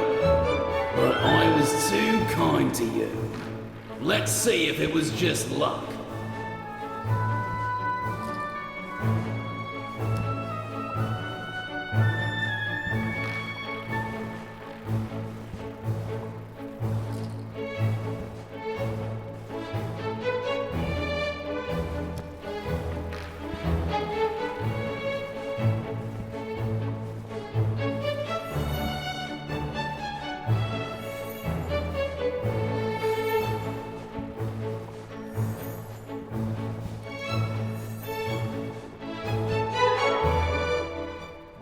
Miss, you have made me a very lucky man tonight. But a deal's a deal. Please go ahead and join your night. Don't hesitate to stop by and say hello from time to time. Feel free to ask me anything you need. Anything.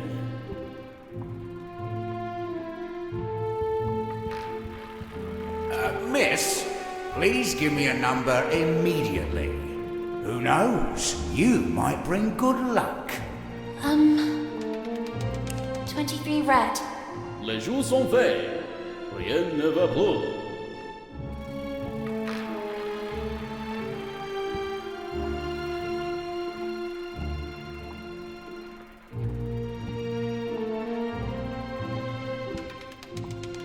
$15 black. I'm very sorry. Alas, miss. Could you be bringing bad luck, perhaps? What you need is one heck of a good luck charm.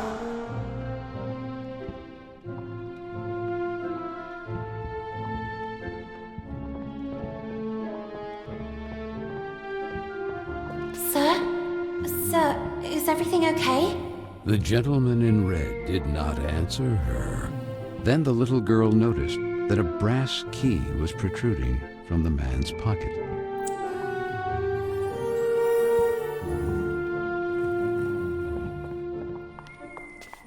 The little girl met her reflection. The image she saw pleased her, yet it smelled of the unknown. Who knows if Carole would also have enjoyed an evening like that?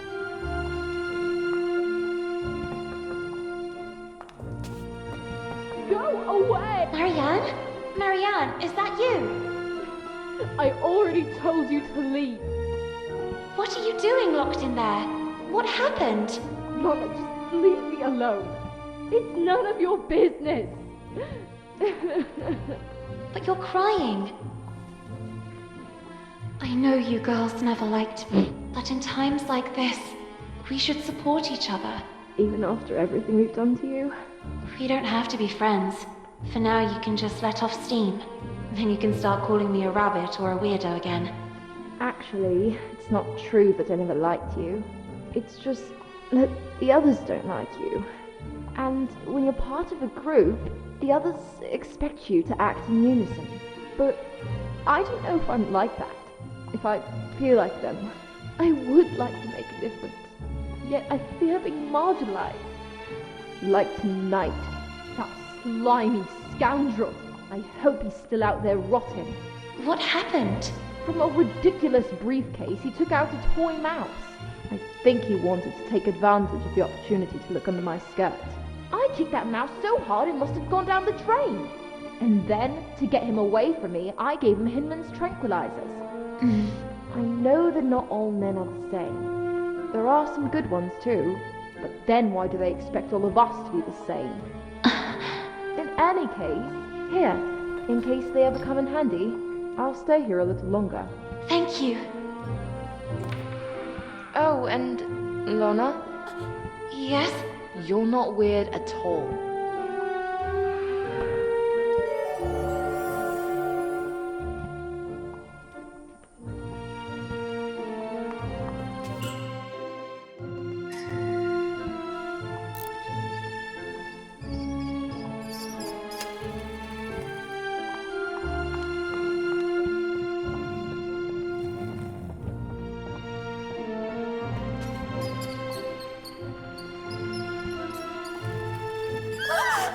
A mouse!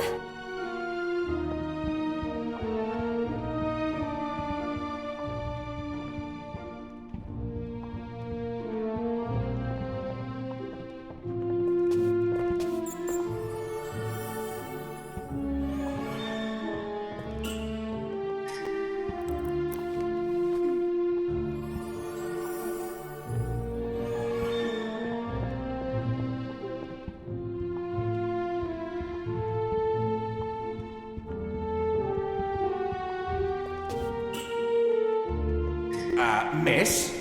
Please, I feel like it's the right time. 13 black. Les jours sont faits. Rien ne va plus.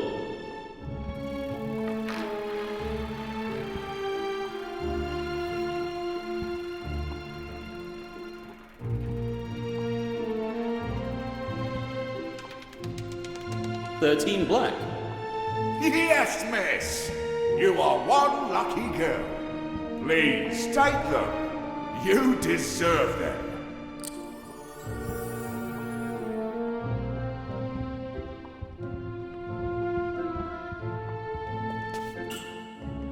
Here, take them. Alright. But I've always thought that alcohol isn't good for you ladies. It makes you all flirtatious.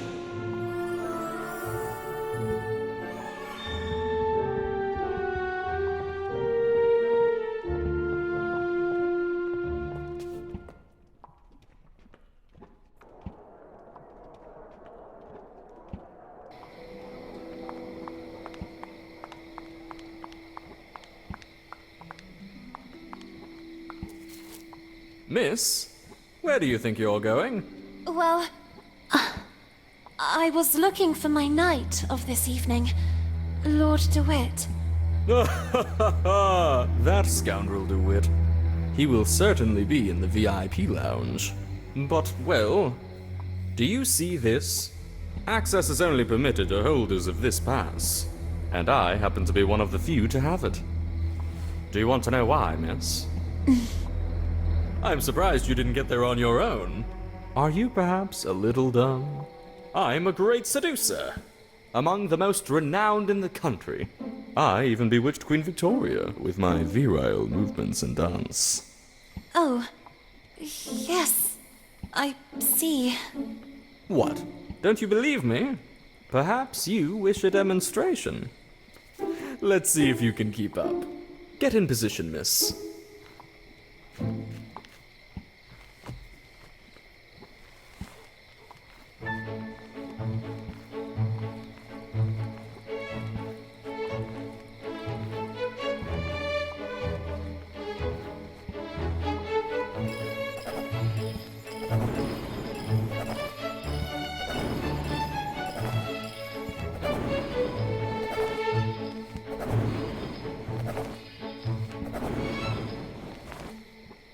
Miss, the trick is to stay fit. I don't drink that concoction of punch that others ingest. I always dilute everything with juice filled with vitamin C. And a nice slice of lemon. Now, go get me something to drink. Unless you want me to humiliate you for the umpteenth time. Oh, darn. That VIP lounge pass. There must be a way to get hold of it.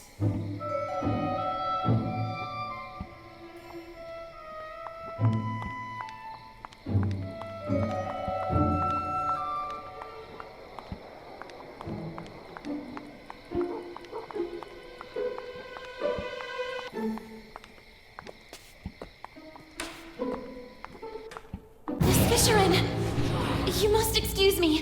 Okay, I'm leaving. Oh, there must be a way to distract her.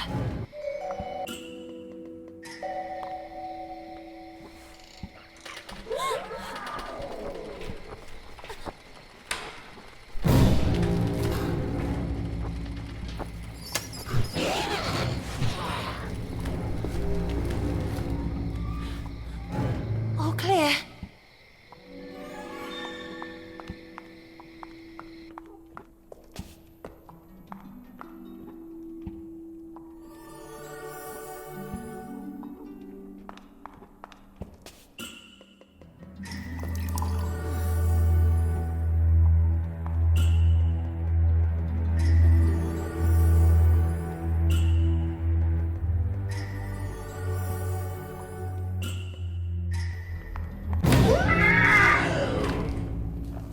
Miss Fisherin, please excuse me.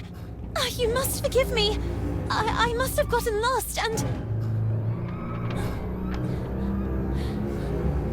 My science test assignment. The little girl seemed to really hear for the first time the voice of the gruff Miss Fisherin. I worked on it all night at the library. The next day, the others hid it from me out of spite. Professor Sullivan didn't believe me. And all these years, I really believed that I wouldn't be capable of succeeding. Maybe it was for the best. Maybe I wouldn't have been up to it. I could never accept yet another failure. Indeed you were up to it, and more. Your test was correct. For all these years, I chose to identify with what others saw of me. I prefer to believe myself inadequate, rather than accept the risk of another failure. Don't make the same mistake as I, Lana. Don't be what others expect of you, or how others describe you. You are authentic when you are the faithful reflection of your own desires. And so it was, in fact, that for the first time the little girl saw Miss Fisherin as she really was, like Nora Fisherin, and no longer like the furious creature that lived in the gloomy attic of Bunny Hall. Thanks, Lana. Thank you very much. What she had seen made her think, and the little girl's thoughts drifted to the sweet Amanda. And perhaps, just like for Miss Fisherin, the last word had not yet been written.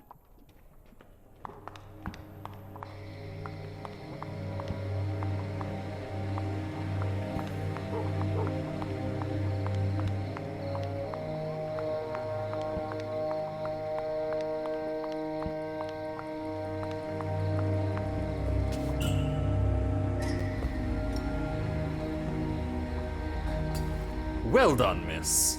I really needed that. I have never felt so strong. I'm charged like a lion. I think it's time for a dance. And this time, I won't be very forgiving.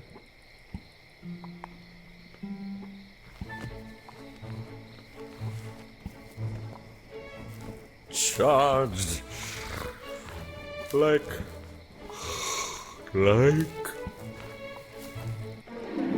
A lion, you said?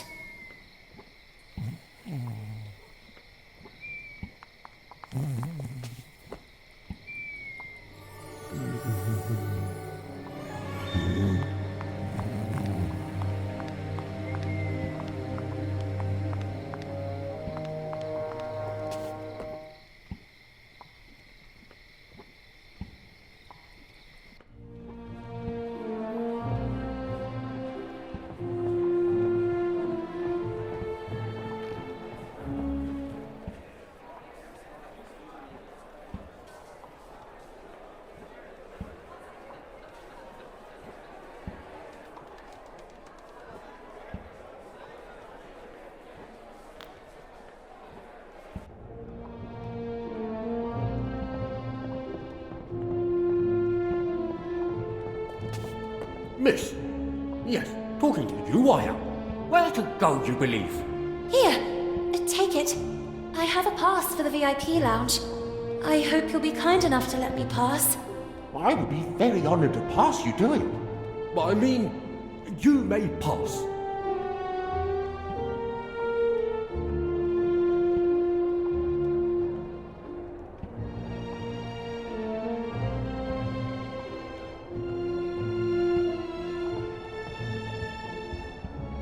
Lana?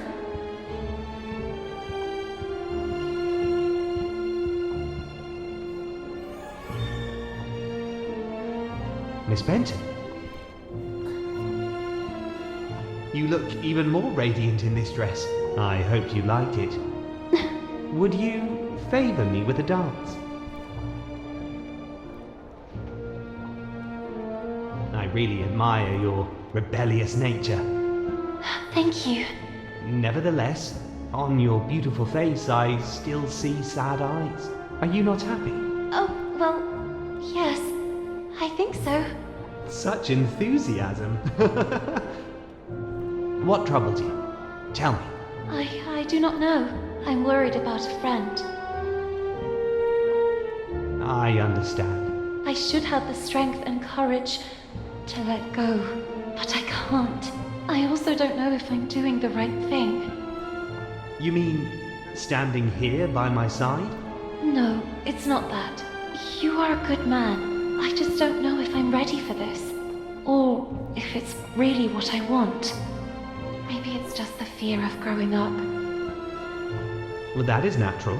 Now let me ask you a question, so that you can really discern if this is what you want. And that is? Miss Benton, could you imagine yourself next to me? I have never thought about my future that way. Not yet, at least. And I just can't think about the future when the present still has so many unknowns. Honestly, that is not the reaction I expected. And what did you expect? I don't know. I can't say that I was expecting enthusiasm exactly, but at least a little gratitude. Gratitude? Well, you see, I chose you above all. Oh, so just because you're a good match and out of many you chose me, I should owe you gratitude? And why me and not the others? What will happen to those who don't find a husband tonight? Or those who simply don't want a husband? And what will happen to all the others that don't fit your standards? Miss, I beg you. What will happen to those who simply want to decide for themselves? There are rules. Rules dictated by whom? Who decides who we should love, how to dress, how to behave? Why can't our distinguishing qualities define us? Miss Benton, this is how the world works. This is how it is decided. What is the point of having dreams and aspirations, aiming for a better future, if everything is already decided? What is the point of having a voice if no one knows how to listen to it? Let your voice be heard! Let your voice be heard, girls! Marcel? Stop! You're making fun of me. I thought you liked my rebellious nature. But now I understand why. You hoped you could tame me like you do a filly. Twitty, my heart! Who is this slob you're with here? How could you replace me like this? Who are you? You scoundrel! My husband suspects us, and you go flirting flower to flower. Little duck from my pond, how could you betray me? My good man, there must be a misunderstanding. I don't know your lady. Basie, you're back.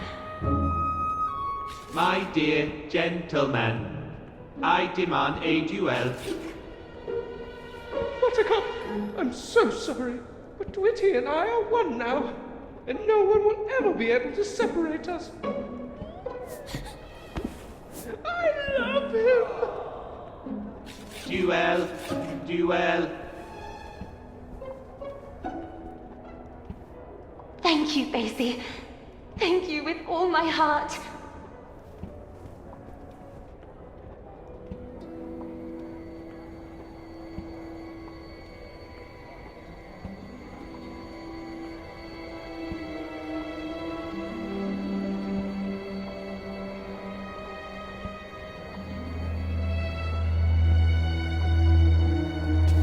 Stop, Marcel!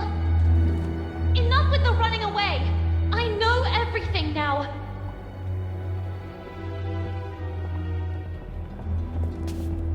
Where's Carole? What did you do to her? The little girl couldn't believe her eyes. You're a girl. I'm just Marcel. What happened to Carole? That's what I'm trying to understand too. But the other day, what were you doing near the theater in the basement of Bunny Hall? I saw you. I was stalking a shady figure. There was a nauseating stench down there. They were throwing things into the fire.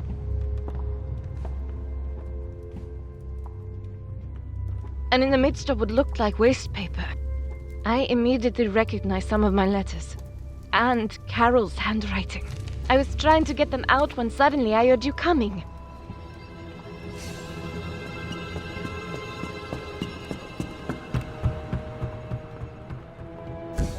But then you two... how? My parents sent me here from France, to my uncle's house. It's just across the river, overlooking the Bunny Hole clock tower. To fall in line, they said. The rigor of English ladies would make me a real woman. When one day, at the window, I noticed something at the edge of the river. It was a bottle. And inside that bottle was a letter. Were I the wind, I'd blow no more on such a wicked, miserable world. And yet I say again and swear it now that there's something all glorious and gracious in the wind. It was Moby Dick. I recognized it immediately. I'd read it so many times.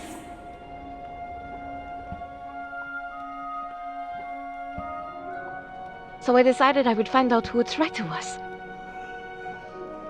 And so it happened one day, on the occasion of an open-door event. A reading group meeting was being held at Bunny Hall.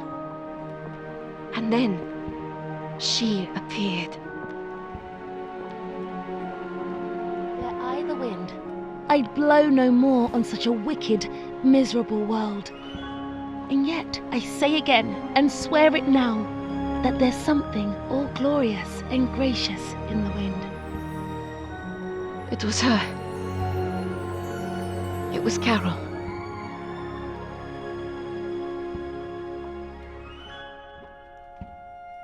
It all started like this. I left a letter for her, and we started writing to each other. My aunt and uncle soon discovered our correspondence and threw a wrench in the works.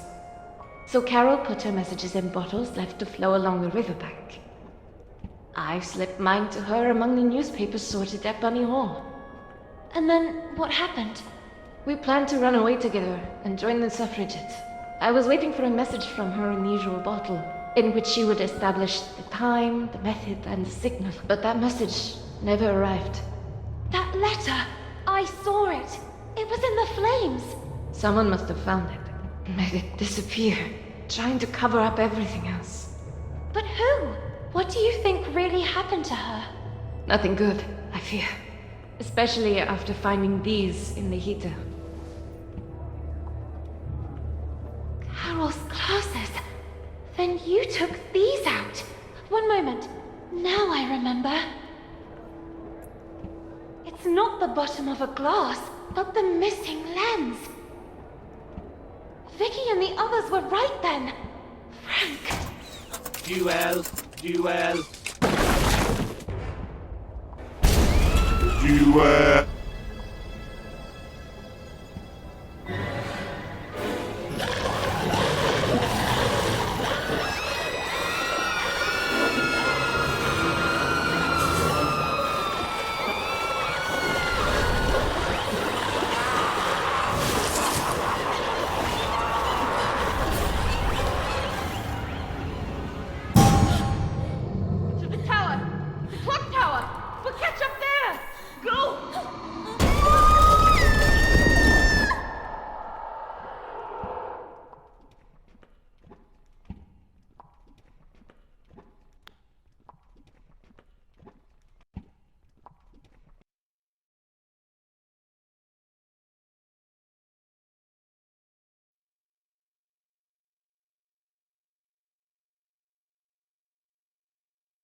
Carole!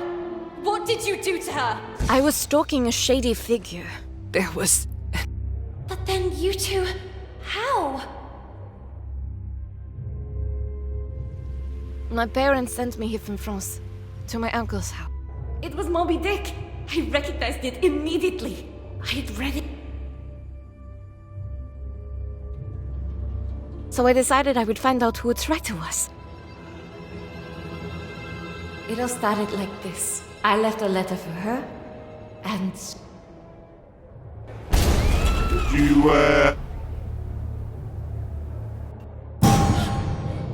To the tower! The clock tower! We'll catch up there! Go!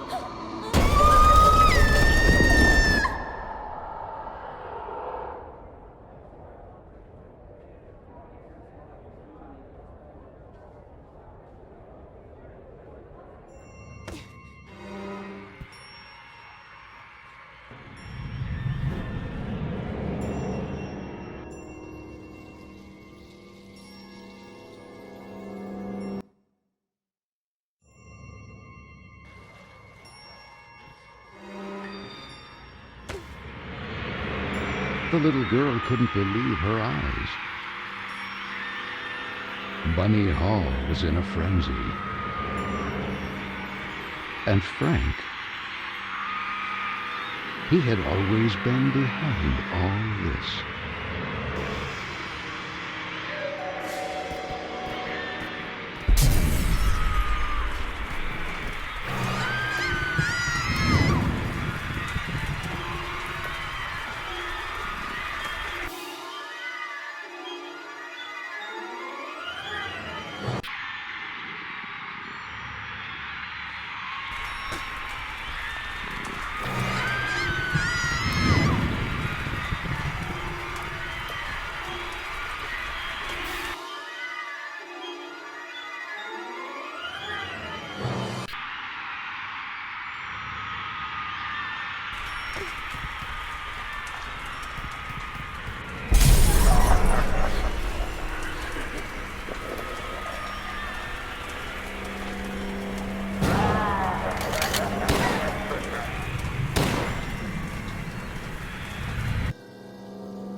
Frank, damn it! What did you do? Stop! You wouldn't dare!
is Amanda's. Ada Lovelace Byron, Emily Bronte, Jane Austen, Emily Dickinson, Florence Nightingale, Maria Montessori, Harriet Martineau, Hypatia, Harriet Tubman, Marie Curie, Virginia Woolf, Emily Pankhurst. Amanda, you're back! I am sorry. I'm sorry I gave in. Now go! Find Carole! Stop all this! We'll be fine. She's right! Get out! But... Lana, I won't forget. Now go!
dare you humiliate me like this? Rejecting me? You, an insignificant bimbo. You women are nothing. Nothing without us.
Miss Benton, are you okay? I never should have pushed you into the arms of that creep DeWitt. In that moment, Frank, the Rust Man, suddenly appeared from the shadows. Frank? What happened to Carole? What did you do to her? Frank? Are you the one responsible for all this? We even have proof. Carole's glasses. Her letters! Wasn't everything destroyed? It's over. It's time to take off the mask. That night, it was you that pushed her. Who are you talking about? Now I remember. I was stalking a suspicious figure. I saw them throw things into the stove. That nauseating stench got all the cream. You! It was you! What? That vague and disinterested attitude of yours. I've been keeping an eye on you, you know. Why did you venture into the park late at night? Having wanted to suspend the work all this time, since that very night, what were you hoping to find? Stop, now! The things didn't go well for you, and it was me who recovered the lens from Miss Carroll's glasses.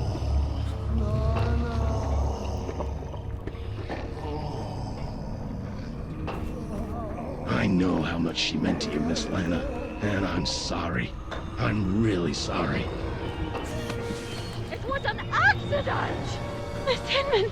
And you couldn't just let it go and behave like a lady.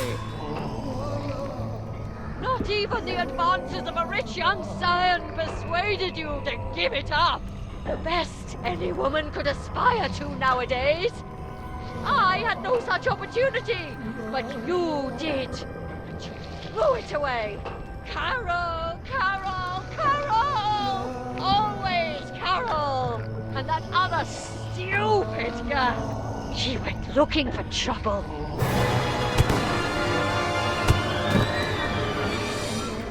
Amanda! How? It was me. I freed them. I could no longer be your accomplice. Oh! No, no! You don't understand. She was running away. She fell. The breach. It all happened by chance. This is why you tried to dispose of the evidence? The wind. If it hadn't been for that damned storm, I would have already recovered everything, and in time. Swept away. And who knows where all that other waste paper ended up? It's really true. There's something all glorious and gracious in the wind. You have to understand me. If the matter had come to light, goodbye to the corporate collective. Goodbye to all this. All this? Do you really believe that all this is what we really want? Reduced to slaughter animals? Locked in cages?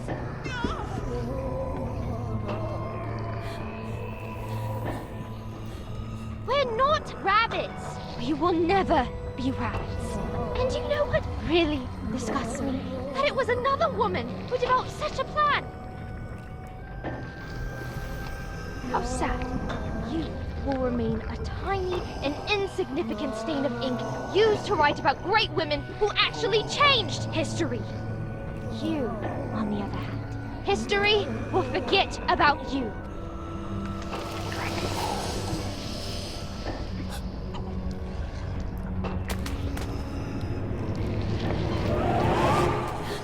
Let her go. And Carole? It's over, Lana. No! How could it be over? Carole! Lana, Carole is no longer here. No! There's nothing we can do, Lana. Be strong. You have to let her go.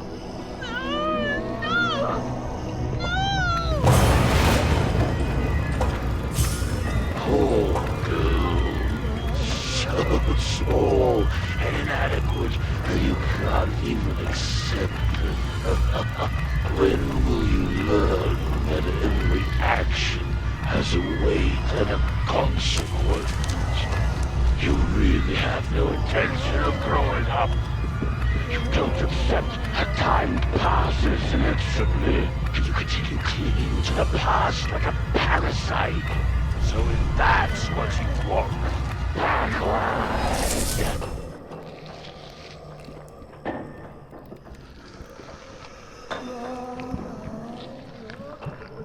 Sweet French, I am writing this letter in the hope that you will receive it. I have decided to leave this place, once and for all. Here at Bunny Hall, I won't be able to have the future I want.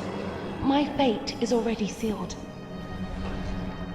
Tonight, precisely 5 minutes from midnight, I will fly a kite in the sky. Look at the clock tower, and you'll see it soaring there. This will be my signal to you that I'm ready to leave this place behind, forever. I've studied Frank's movements. The disinfestation work starts 5 minutes before midnight. 5. Frank detonates a first explosion north of the park, just beyond the gate.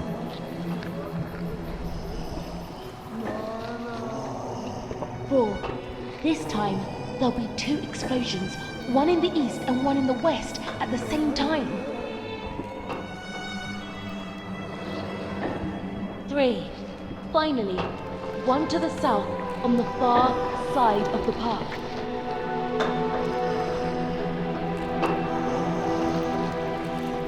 2. The charges will cease for just 2 minutes. Meanwhile, as Frank makes his way towards the gate that from the park leads back to Bunny Hall, it will remain open.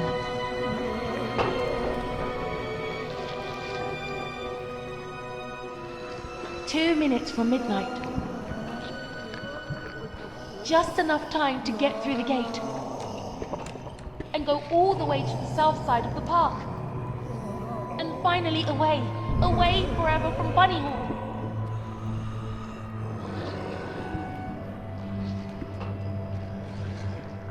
1. Frank will close the gate behind him. That will be the point of no return. Carole! What do you think you're doing, miss? No! Please! What is all this nonsense? Sweet French! That letter! How? You couldn't really be planning to run away like that. I've already arranged your transfer. I gave my word. I beg you! You are grounded, young lady. And thank the heavens that I figured all this out just in time. Enough now. Come back immediately. I won't say it twice. I beg you. Let me go. You are a disgrace. No!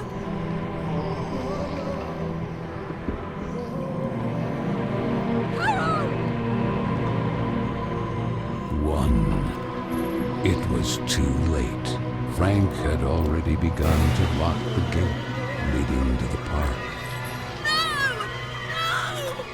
Carole! Stop immediately! Leave me alone! Damn you, Carole! That's dangerous! Come back immediately!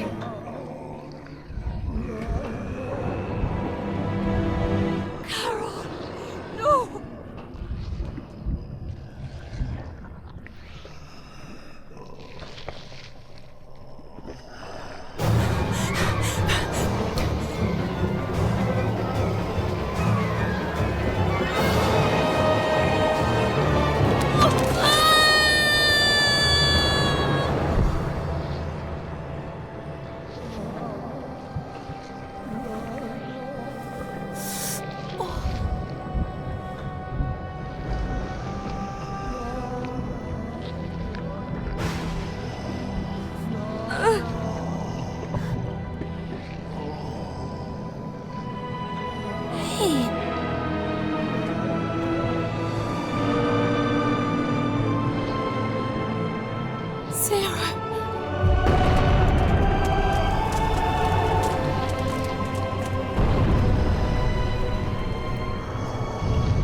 Actions.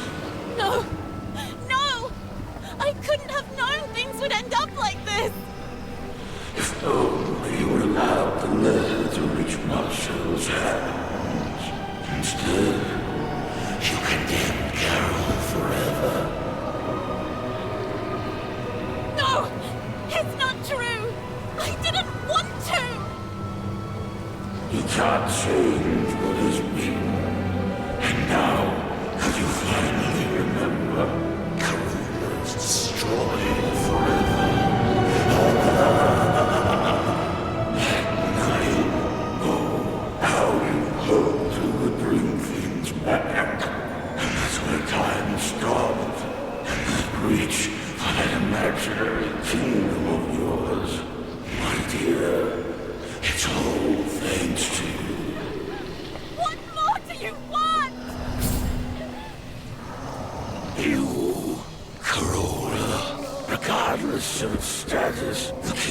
still yours by right.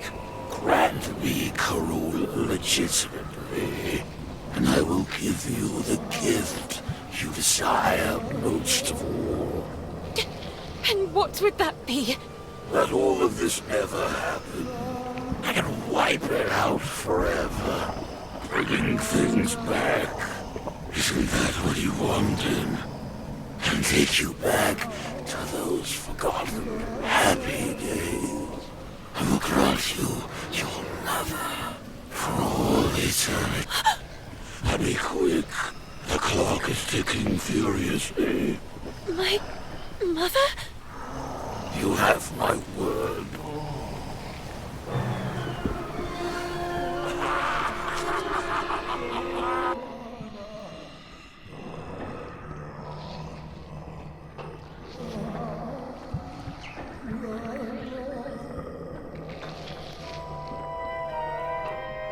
The little girl came too.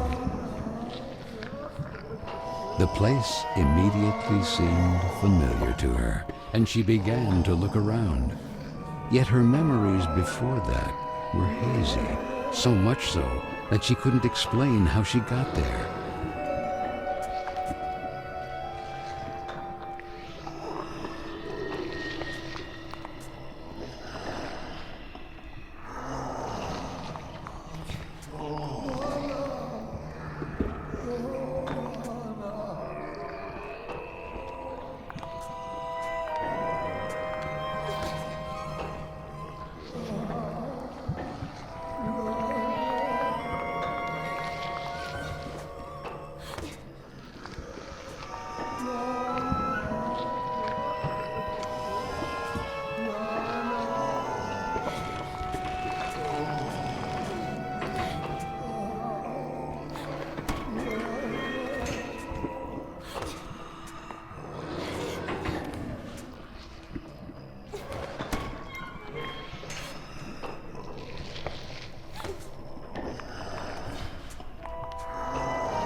Mr. Basie!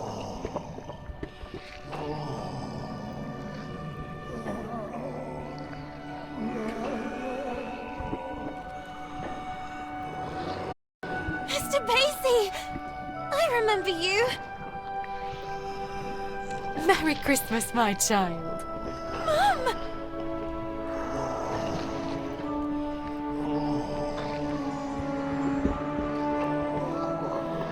I knew you would remember him.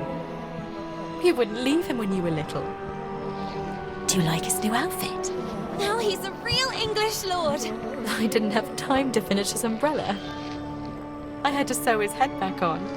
Last time you almost tore him to pieces. But he's magical, so he came out almost unscathed. Magical? Do you think he can fly? Only if you want him to. Then he has superpowers! At your service, princess. Do you think he can also heal you? Lana.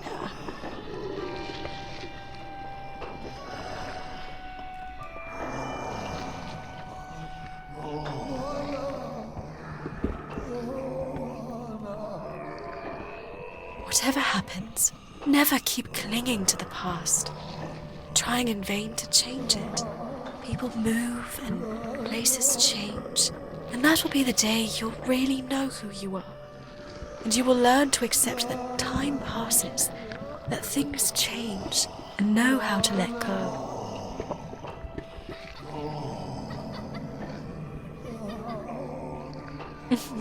And when you least expect it, you will see me in every choice you make, in the smallest gesture. Even if the sails aren't hoisted, it doesn't mean the wind isn't already blowing.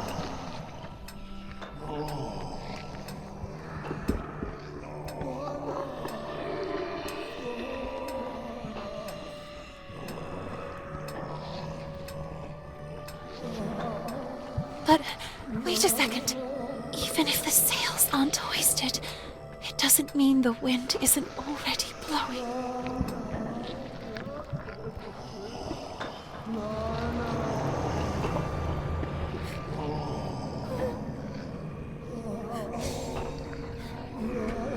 Let me go! Miss Benton, you must come with us. No, please! Mom! The umbrella is not finished yet! Miss, it's too late, and you should accept it. Your mother is no longer here. You have to let her go.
Sorry, that is fine.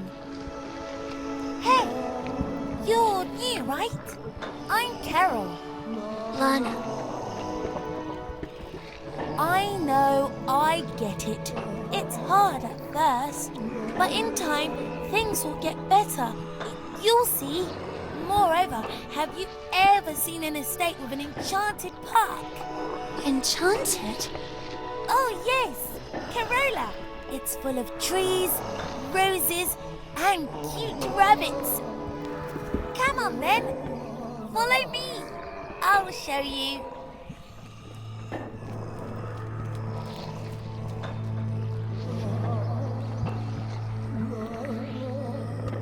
Three, 2, 1, 0. Isn't it beautiful? Yes.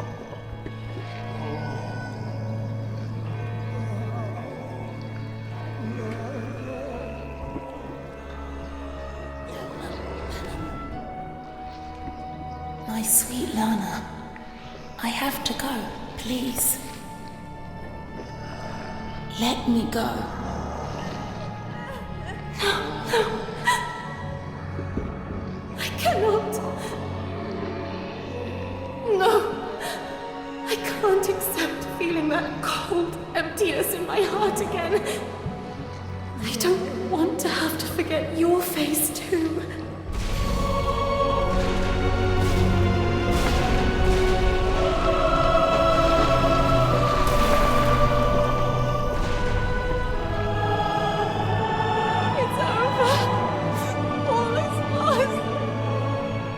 No, not while you're around. But what could I possibly... People go, places change. One day you'll learn to accept it. And that will be the day you really know who you are. And that day is today.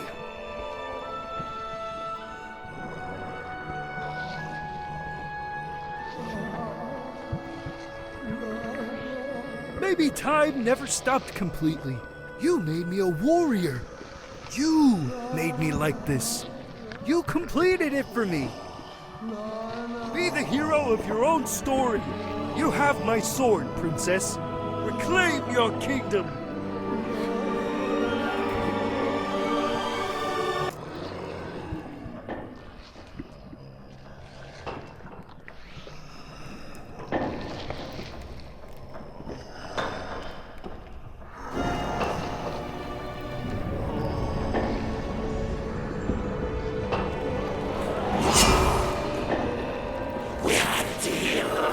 Well said. We had. I was wrong to allow you to corrupt the memories of a kingdom that I myself created, and in which I took refuge, as if in an eggshell, unable to accept my actions, or that time passes whether you wanted to or not. But you missed a detail, Mr. Keen. That would be... Like Carole, you too are a figment of my imagination!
Stopping time. Things can't change.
not a trident. I know you won't disappoint me.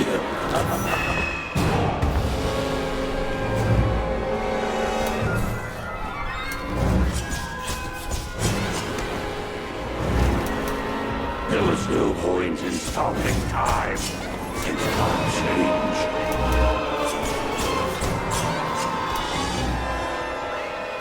You really think you could stand up to me with me?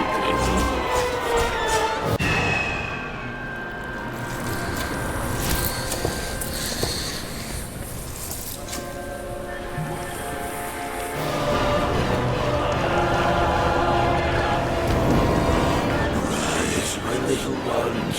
Arise, creatures of ash, tar, and coal. Destroy her. Show her what you can do.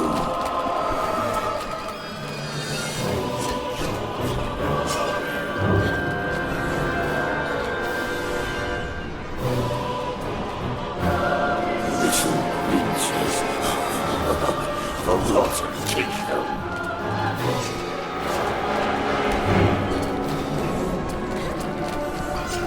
There's no point in fighting. Enough. Now you'll see what I'm really capable of. Will you really be able to let go of your sweet Carole this time? No, you won't. Your selfishness killed her. You didn't do it before. Why would you now? And yet she was ready to leave you.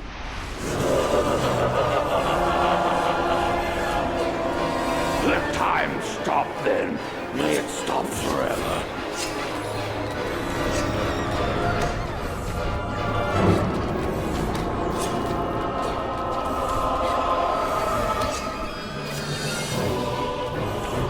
Little princess the Rotten Kingdom.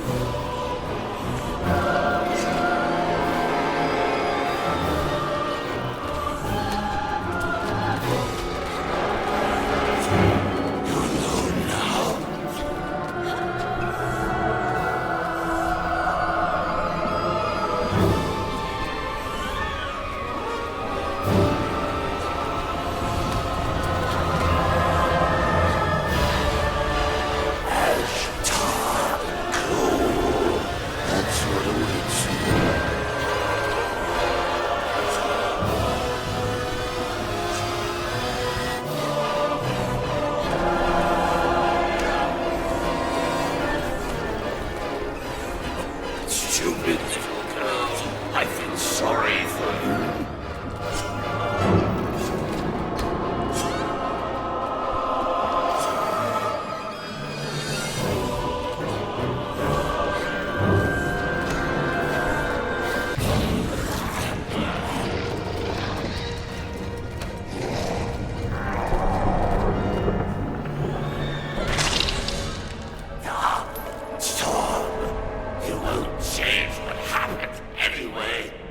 Change what happened to Carole.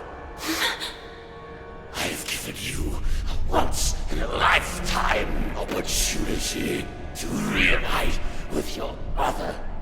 My mother is and will always be part of my past, and I will continue to keep her vividly in my memories for the rest of my life. But I will never be left behind again. No! I will go on!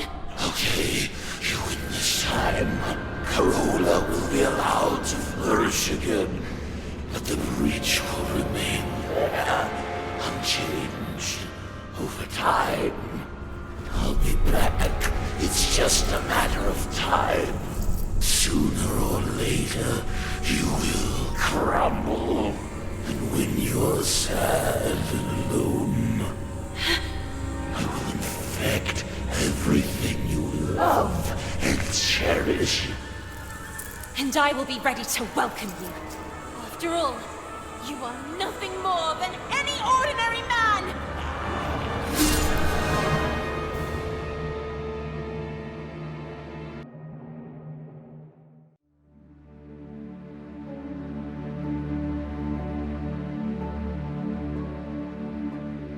Why do I feel like I'm reliving a moment I've already lived? You Me? On this bench? All of this. AC, I'm sorry. It's my fault. Carole, it's too late. It's never too late. Look, there is no seed that goes to waste. If it thrives in a freshly bloomed flower, so Carole will flourish again. And I, with you by my side. No, Princess, you said it right. This is not your place.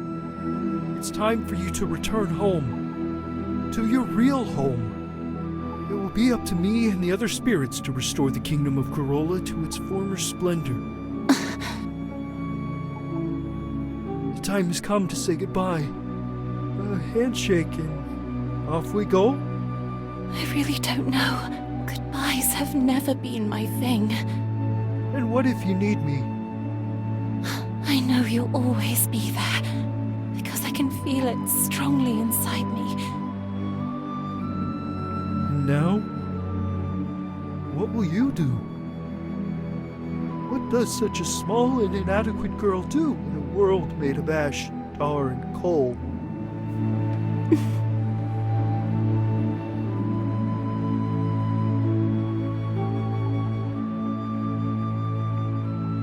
She'll grow, she'll live, and she'll make her voice heard loudly. I leave to you, my shining soldier, the task of rebuilding Carole. Lord Basie, Prince of Carole. Me? A prince? Thanks, my friend. Thank you for everything.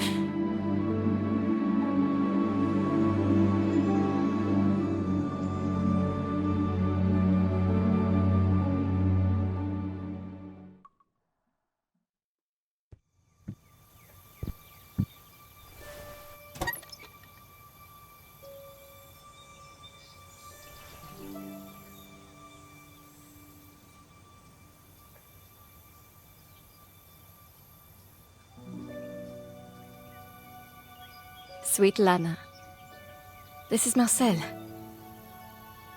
I'm just arrived in London. I can feel her, you know? Carole. Here. With the other suffragettes.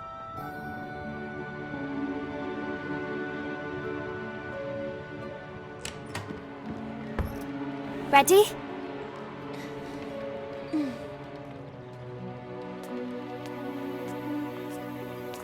I can hear her voice. And I feel her alive, blossoming again, even inside me.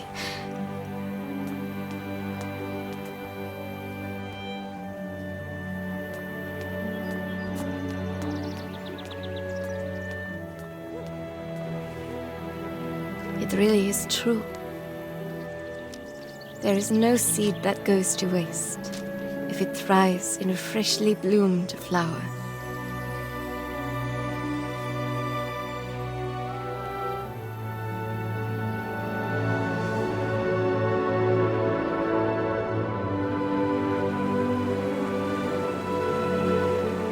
Hope to see you and Amanda again, and that you may soon join me in London.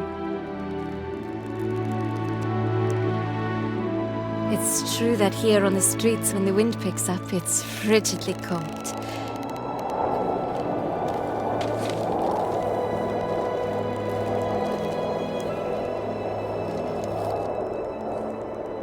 And yet, I say again and swear it now, that there's something all glorious and gracious in the wind.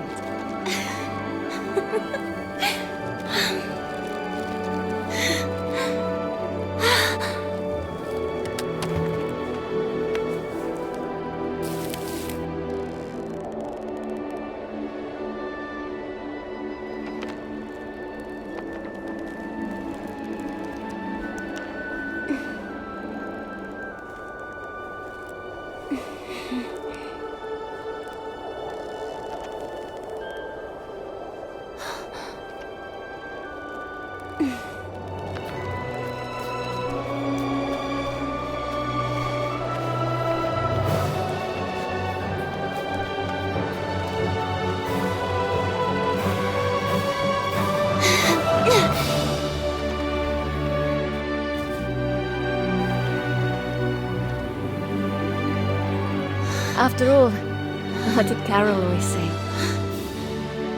When things don't go the way we want, try to see them from another perspective.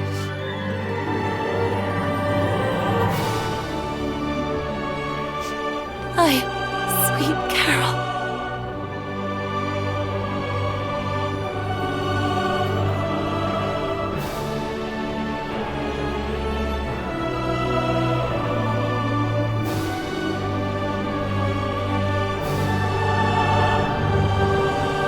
It all starts and ends with a girl, too small and inadequate for that world of ash, tar, and coal where she was born. After all, in a world furiously ticking away like a crazed clock, what can a little girl do? do? All by herself.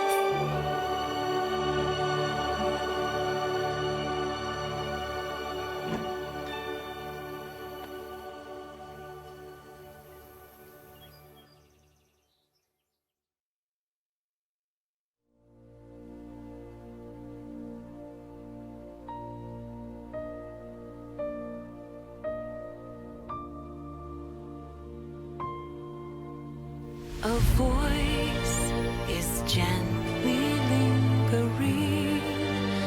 It's carried by the wind, a soft and comforting memory.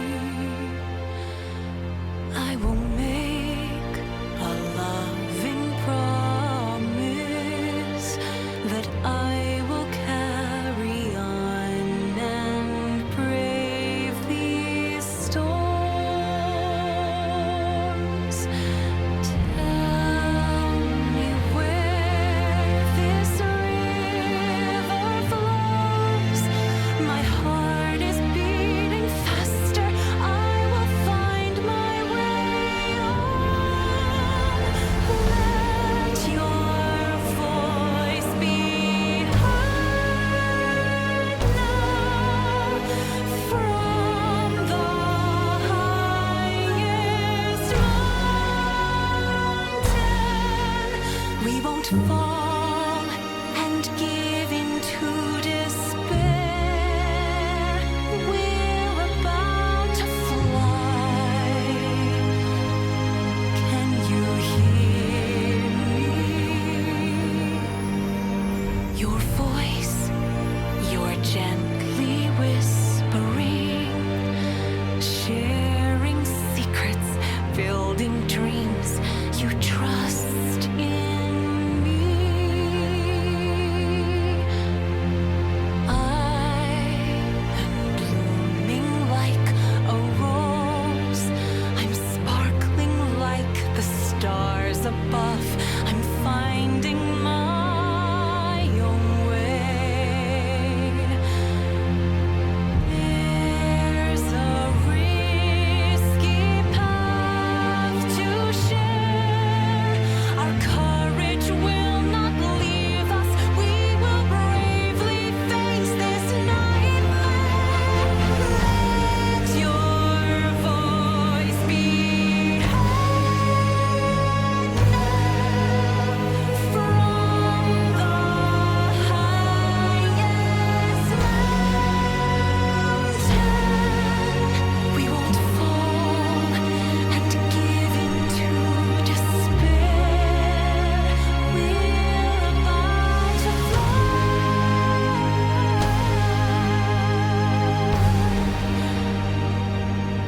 Now you can hear me.